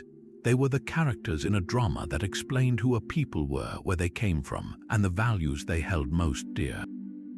The dragon may have burst, but the story it inspired has only grown stronger with time, forever woven into the identity of the city it once supposedly terrorized. And yet, the ghost ships of the Great Famine were not a singular, isolated horror. Long before the Merry Celeste became the archetype of maritime mystery in the 19th century, the medieval seas were already haunted by tales of derelict vessels, their decks eerily empty, their crews vanished into thin air. These were the original sea phantoms, the silent echoes that would inspire legends for centuries to come. One of the most detailed and chilling accounts comes from the 15th century, a story so potent it feels like a direct precursor to the infamous Flying Dutchman. Sometime around 1470, a Dutch captain named Bernard Fock was renowned for his preternaturally fast voyages between Amsterdam and the Far East. His speed was so unbelievable that rumors began to circulate that he had made a pact with the devil. The legend claims that on one return journey, his ship encountered a horrific storm off the Cape of Good Hope. Fock, in a fit of blasphemous pride, swore an oath that he would round the Cape even if it took him until the day of judgment. For his impiety, his ship and crew were doomed to sail the oceans forever, never making port, a permanent specter of divine punishment. While the specifics of the tale were embellished over time, it is almost certainly rooted in real sightings of a familiar ship, perhaps caught in an optical illusion or a strange bank of fog, seen by other vessels but never able to be approached. This story encapsulates the medieval sailor's deepest fear, not just death by drowning, but an eternal, purgatorial existence, severed from the salvation of land and community. These accounts, recorded in sailors' logs, chronicles, and portside tavern tales, were not mere superstition. They were rational responses to the very real and multifaceted dangers of medieval sea travel. A ship found adrift with its cargo intact and no signs of struggle presented a terrifying puzzle. The most logical explanation was often piracy. A swift, silent attack by corsairs could result in the entire crew being taken captive to be sold into slavery, leaving the vessel as a ghostly prize. Yet this theory often failed to satisfy, as pirates would almost certainly have plundered the valuable cargo. Another, more insidious possibility was disease. A ship could be struck by a sudden and violent illness, dysentery, typhus, or even the plague, wiping out the entire crew while the vessel was far from land. A trading cog might drift for weeks with its grisly cargo, a floating tomb discovered by a horrified crew that chanced upon it. The sheer psychological terror of boarding such a ship, of walking through the silent, tilting decks past the remains of the dead, would have been a trauma powerful enough to spawn 1,000 stories. Beyond human threats, the sea itself was an unpredictable and monstrous adversary. A rogue wave, a phenomenon only fully understood in modern times, could strike a ship with catastrophic force, sweeping every soul on deck into the sea in an instant. The vessel, structurally intact but utterly unmanned, would then continue on its ghostly journey, or consider the peril of mirages and extreme weather. The Fata Morgana, a complex superior mirage common at sea, can distort and elevate images of ships on the horizon, making them appear to float impossibly in the sky or vanish and reappear in a different location. To a medieval crew with no understanding of atmospheric optics, the sight of a known ship behaving in such a manner would be incontrovertible proof of witchcraft or a curse. These natural phenomena provided the raw, sensory evidence that fed the legends, transforming a weather event into a supernatural encounter. Ultimately, these stories of phantom ships served a crucial psychological and social function for the maritime communities of the Middle Ages. In a world where voyages were leaps into the unknown, where families might never know the fate of loved ones lost at sea, these tales created a narrative framework for coping with the unbearable uncertainty. A ship declared cursed or haunted was, in a strange way, easier to accept than a ship simply lost to a random storm.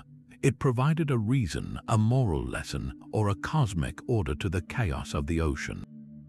The legend of the Flying Dutchman and its medieval kin were cautionary tales about hubris, about the dangers of challenging God and nature. They codified the collective anxiety of sailors into a shared folklore, a body of stories that bound them together in a common understanding of their perilous profession. These phantom vessels became permanent residents of the mental maps of medieval Europe, sailing the borderlands between the known world and the terrifying void, reminding every mariner that the greatest mysteries were not always found on land, but in the vast, silent emptiness between the waves. But the story of Roanoke, that famous lost colony from the 1580s, often feels like a uniquely American mystery, a singular tragedy of the Elizabethan age. However, if we pull back the lens of history, we begin to see a pattern, an eerie echo from a much older, colder shore. The sudden, silent disappearance of an entire settlement is not a story that began in the New World. It was a narrative that had already been written centuries earlier in the ice and isolation of Greenland.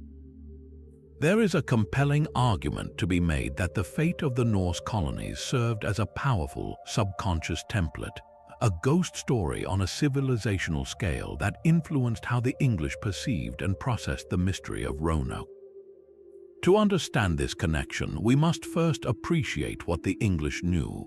By the late 16th century, the Scandinavian sagas, epic tales of exploration and settlement like the Greenlanders saga and the saga of Eric the Red, were becoming more widely known in educated European circles. These texts described in vivid detail the establishment of thriving Norse communities in Greenland, their trade, their churches, and their eventual chilling silence. The last documented contact was a wedding recorded in 1408. After that, nothing but rumors and speculation. For an England brimming with colonial ambition under Queen Elizabeth I, the story of Greenland was a sobering cautionary tale. It was proof that even the hardiest European settlers could be utterly erased from a foreign landscape, that the wilderness of the New World could swallow whole communities without a trace. This wasn't just ancient history, it was a recent, unresolved enigma that demonstrated the profound vulnerabilities of overseas expansion. When Governor John White returned to Roanoke in 1590 after a 3-year delay caused by war with Spain, he found not a battle scene, not a scene of disease, but an absence. The fort had been carefully dismantled, and the single word Croatoan was carved into a post. There were no crosses, the prearranged signal for distress, and no signs of a struggle. This was not a scenario that fit neatly into established categories of disaster. It was deeply puzzling. In searching for an explanation, the minds of White and his contemporaries would have instinctively reached for the narratives they already possessed. The mystery of the Norse in Greenland provided a powerful precedent for a settlement simply vanishing due to a combination of environmental pressures, isolation, and possibly integration with local populations. The empty fort at Roanoke, therefore, might not have been interpreted as a brand new kind of mystery, but as a hauntingly familiar one, a recurrence of the Greenland story on a different continent. This creates a fascinating thematic link between medieval and early modern colonial anxieties. Both the Norse and the English were outliers on the edge of a vast, unknown continent.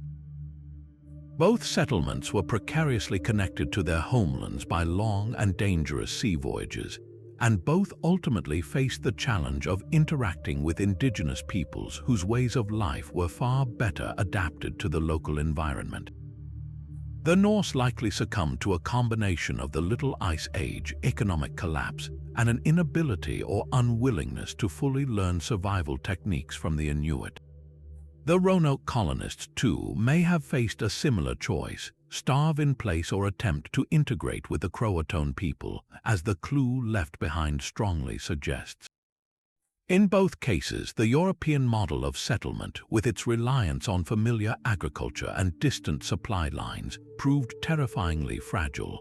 The real riddle of Roanoke's inspiration, then, may lie in the power of storytelling. The fate of the Greenlanders was a dark seed planted in the European imagination long before the first English ship reached the Carolina coast. When the settlers of Roanoke disappeared, their story was immediately absorbed into this older, pre-existing narrative of colonial disappearance. It became the New World's equivalent of the Greenland mystery, a sequel written with different characters but the same unsettling theme. This connection suggests that our understanding of history is not just a record of events, but a tapestry woven from real occurrences and the potent myths that we use to explain them.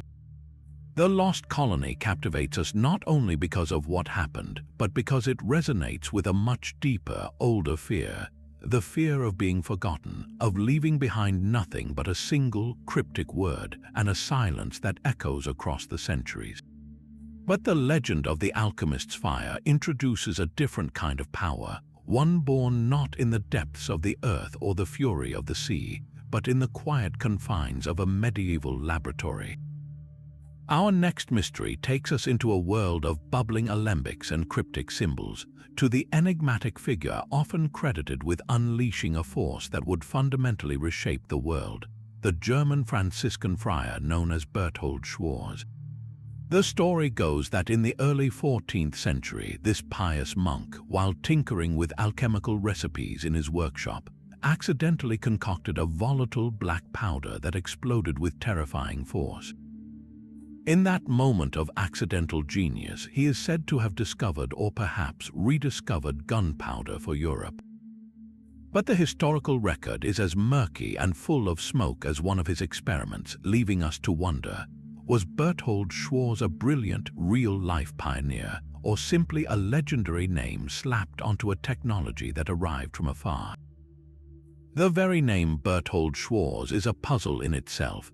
It translates roughly to Berthold the Black, which many scholars argue is not a surname at all, but a nickname, possibly referring to the blackened soot left by his experiments or even to alleged dealings in the black arts of necromancy. This immediately casts a shadow of legend over the man. The earliest references to him appear decades and in some cases centuries after the events they describe. There are no contemporary church records, no personal writings, no solid evidence of his existence outside of later chronicles that are eager to assign a dramatic European origin story to a technology that was, in all likelihood, an import. This lack of a paper trail makes it incredibly difficult to separate the historical friar from the folktale.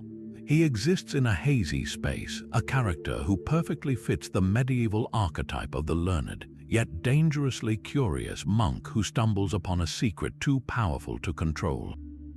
This European-centric legend, however, collides with a much more established historical reality. Gunpowder was unequivocally invented in China, likely during the Tang dynasty around the 9th century. For centuries, Chinese alchemists and military engineers had been developing fire drug, using it for fireworks, incendiary arrows, and even primitive bombs and rockets. The knowledge of this revolutionary substance traveled westward along the Silk Road, through the Islamic world, where Arab scientists refined the formulas and began employing gunpowder in warfare. By the mid-13th century, European scholars like Roger Bacon were writing in code about a mixture of saltpeter, charcoal, and sulfur that could produce thunder and lightning, proving that the recipe was known, if not yet widely used, in the West. So, if the formula was already arriving from the East, what role did Berthold Schwarz actually play? The most plausible theory is that Berthold Schwarz was not the inventor of gunpowder, but a crucial innovator. He may have been one of the first Europeans to systematically experiment with the formula he learned from Arabic or Byzantine texts, purifying the ingredients and determining the most explosive ratios. His real contribution might have been less about discovery and more about application, specifically the critical step of confining the powder, while others saw it as a pyrotechnic curiosity or an incendiary weapon. The legend claims Schwarz was the first to pack the mixture into a sealed metal tube, creating a contained explosion powerful enough to propel a projectile. This act of focusing the blast, of transforming a noisy firecracker into a weapon that could hurl a stone or a ball of lead, would represent a genuine, monumental leap. In this version of the story, Berthold Schwarz becomes the symbolic father of the canon, the man who turned a chemical recipe into a machine of war. The impact of this alchemist's fire was nothing short of revolutionary. The introduction of effective canonry in the 14th century began to erode the feudal order at its very foundation, the castle wall. For centuries, the high, thick stone walls of a castle had been the ultimate symbol of a lord's power and security. A small garrison could hold out for months against a besieging army. But the cannon changed the calculus. A well-placed shot could smash through masonry that had taken years to build. The sound of a cannon's roar alone was a psychological weapon of mass terror, described by chroniclers as the devil's own thunder. Warfare was transformed from a chivalrous contest of knights into a brutal engineering problem, where the side with the better guns and the knowledge to use them held a decisive advantage. The medieval knight in shining armor was suddenly rendered obsolete by a puff of smoke and a lead ball.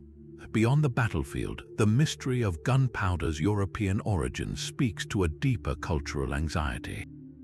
For a society that defined itself through Christendom, the idea that a world-altering technology came from non-Christian sources from the East was deeply unsettling. The creation of a figure like Berthold Schwarz provided a more palatable narrative. It allowed Europe to claim the technology as its own, the product of a Christian monk's God-given intellect rather than an adoption from the Islamic world or distant China. It was a way to domesticate a frightening new power, to wrap it in a familiar story of accidental genius rather than acknowledge a dependence on foreign knowledge. The obscurity of its origins, therefore, is not just a historical accident. It is a reflection of the profound psychological shift that gunpowder caused, forcing a redefinition of power, innovation, and Europe's place in the world. The true legacy of Berthold Schwarz, whether he was a real man or a useful legend, is that he represents the moment the medieval world stumbled into a new, explosive age, an age whose thunderous echoes we still hear today. Now, from the explosive transformations of the alchemist's workshop, we are plunged into a very different kind of confusion, one born not of fire and chemistry, but of thick, swirling fog and the brutal chaos of close-quarters combat.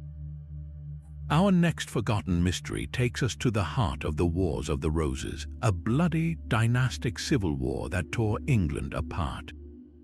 On the morning of April 14, 1471, near the town of Barnet, two massive armies, the Yorkists under King Edward IV and the Lancastrians under the Earl of Warwick, known as the Kingmaker, drew up for a battle that would decide the fate of the crown. But the real enemy that day was not the man across the field. It was an impenetrable blanket of mist that rolled across the landscape, creating a scene of such profound disarray that it would give birth to tales of ghostly armies and accusations of treachery that echo to this day. The stage was set for a climactic confrontation. Edward IV, a formidable warrior king, had returned from exile to reclaim his throne from his former ally, the powerful Earl of Warwick. The two armies were camped so close that the Yorkist artillery had spent the night shelling the Lancastrian lines, though in the darkness they had overshot their targets. As dawn broke, this miscalculation became a pivotal factor.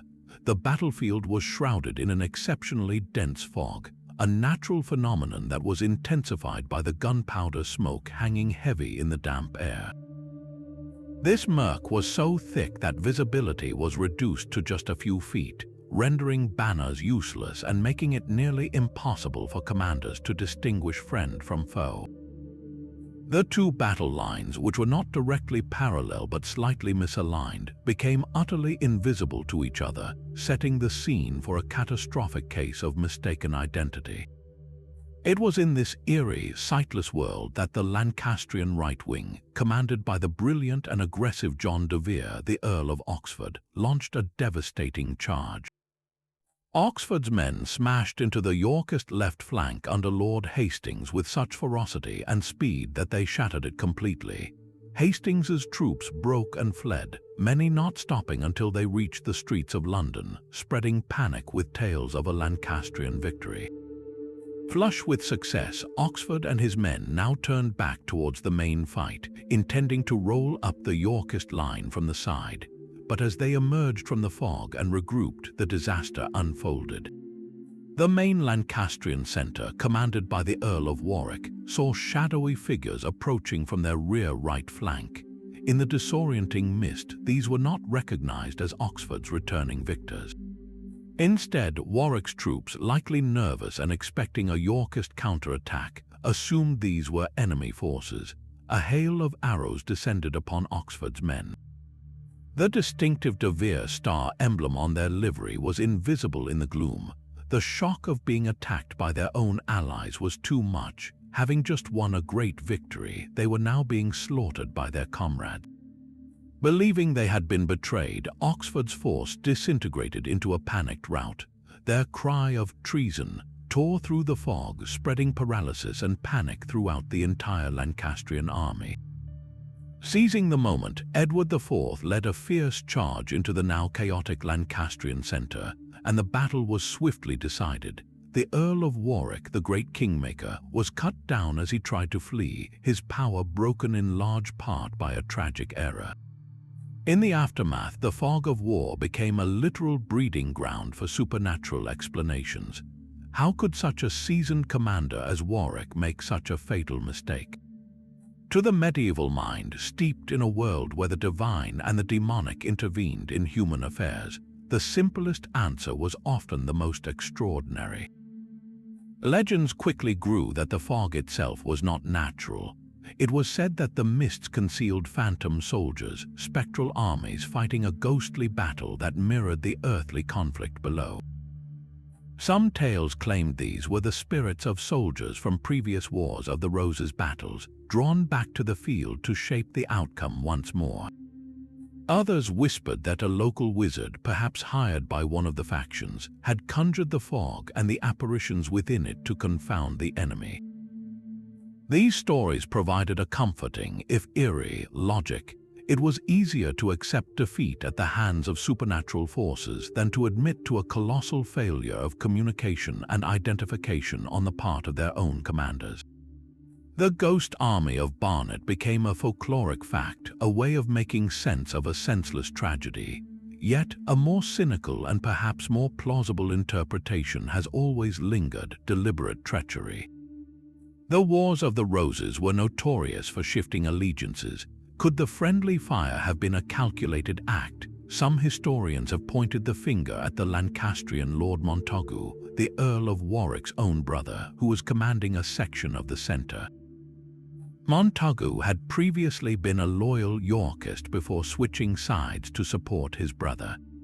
Was he, in the critical moment, struck by doubt, seeing the battle turning? Did he order the volley against Oxford's men to sabotage the Lancastrian cause and curry favour with the victorious Edward, perhaps hoping to be welcomed back into the Yorkist fold?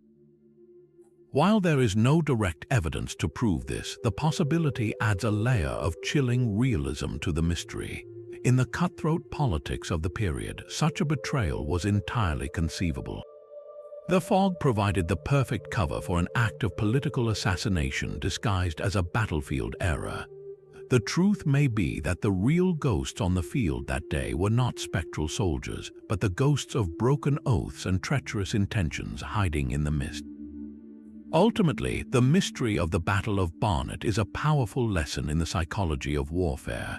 It demonstrates how environmental factors, the weather, the terrain, the simple luck of atmospheric conditions, can be as decisive as the number of soldiers or the quality of their weapons.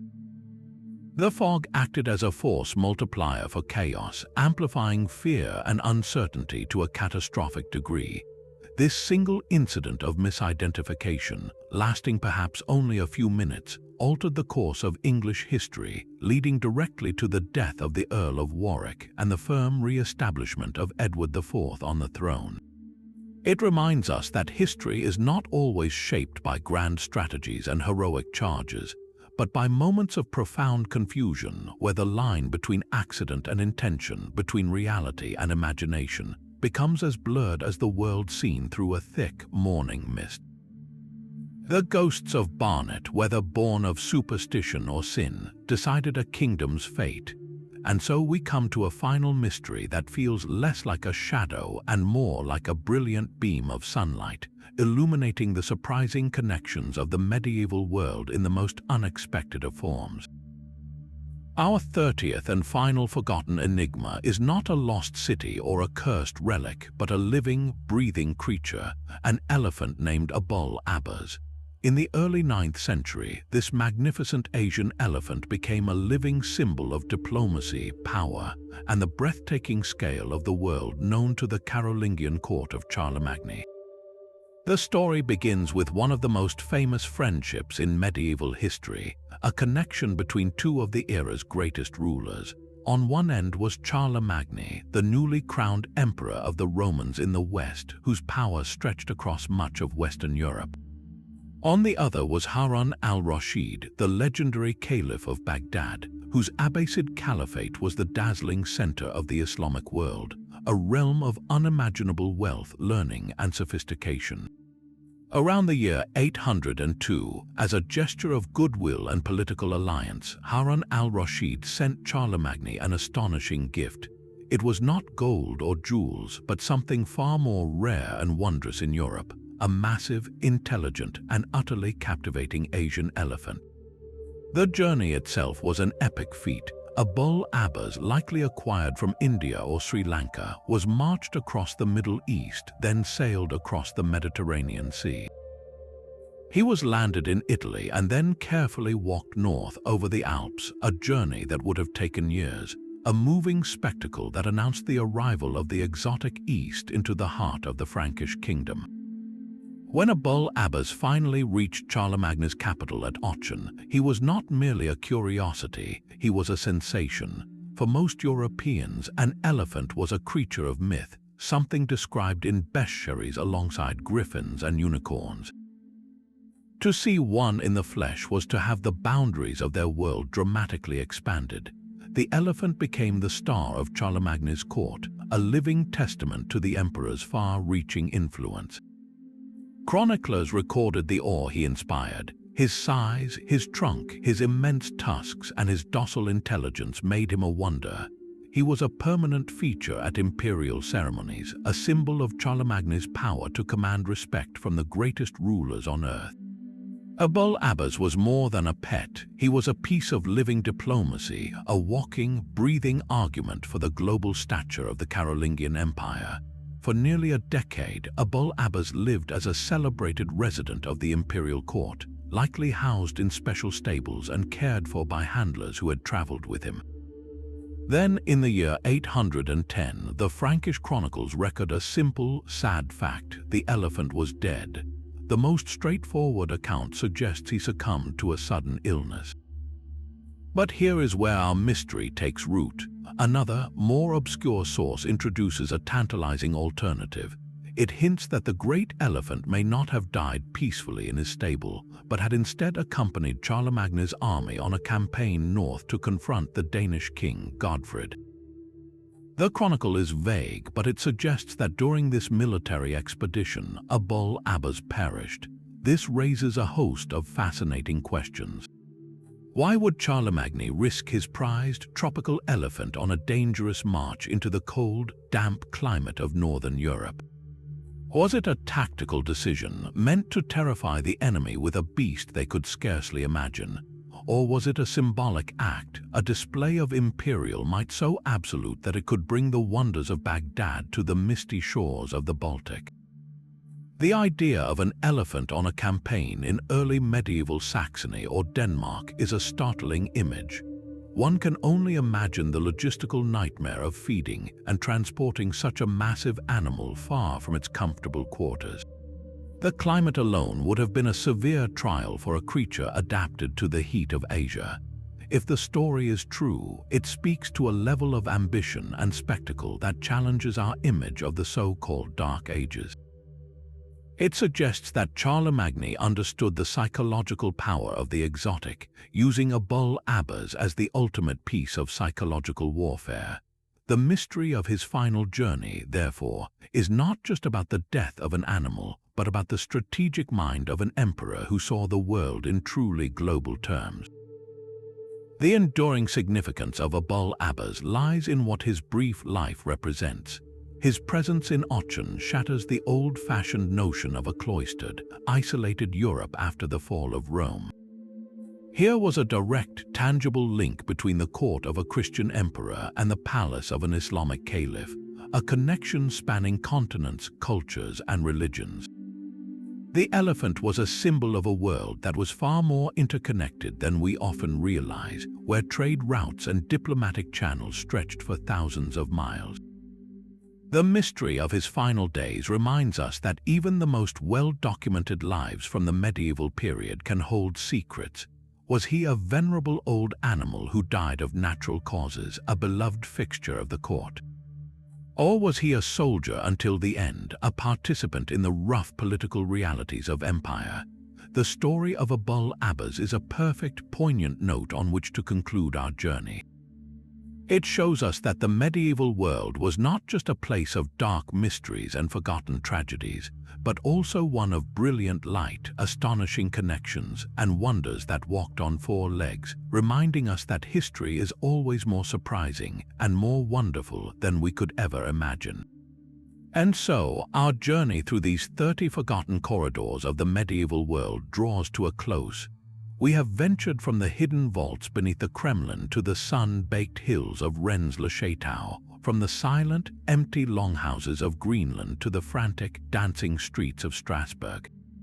We have encountered ghost ships born of famine, a book written in a language that defies translation, and a sword thrust into stone as both a miracle and a challenge. Each of these enigmas, in its own unique way, offers a startlingly different lens through which to view the Middle Ages. This was not a monolithic era of darkness and superstition, but a complex, vibrant millennium where faith, fear, and an insatiable curiosity about the world were constantly intertwined. What these mysteries reveal, more than anything, is the incredible richness of the medieval mindset. For the people of this time, the boundary between the natural and the supernatural was porous and alive. A set of footprints in the snow could be the devil's work. A ghostly ship on the horizon was a divine omen. A green tinge to a child's skin was proof of another world brushing up against their own. Theirs was a universe where a king's legitimacy could be tested by pulling a sword from an anvil, and where a friar's experiments could unlock the very thunder of the heavens.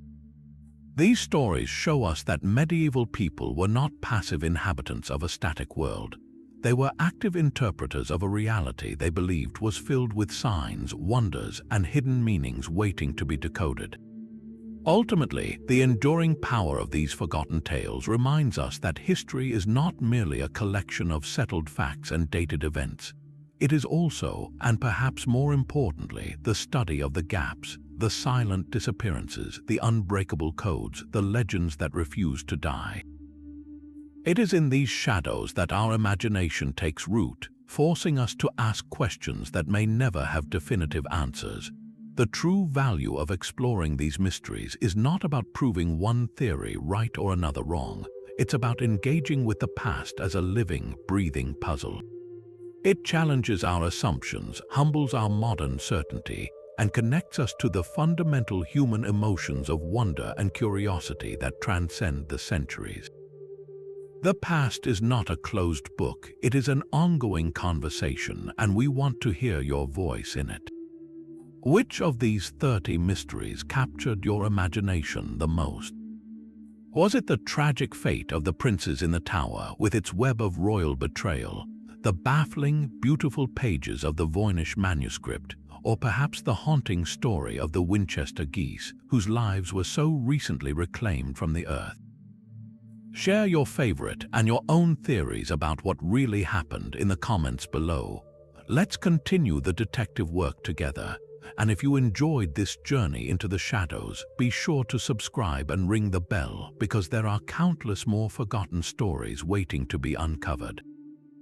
Until next time, keep questioning, keep wondering, and never stop exploring the hidden corners of history.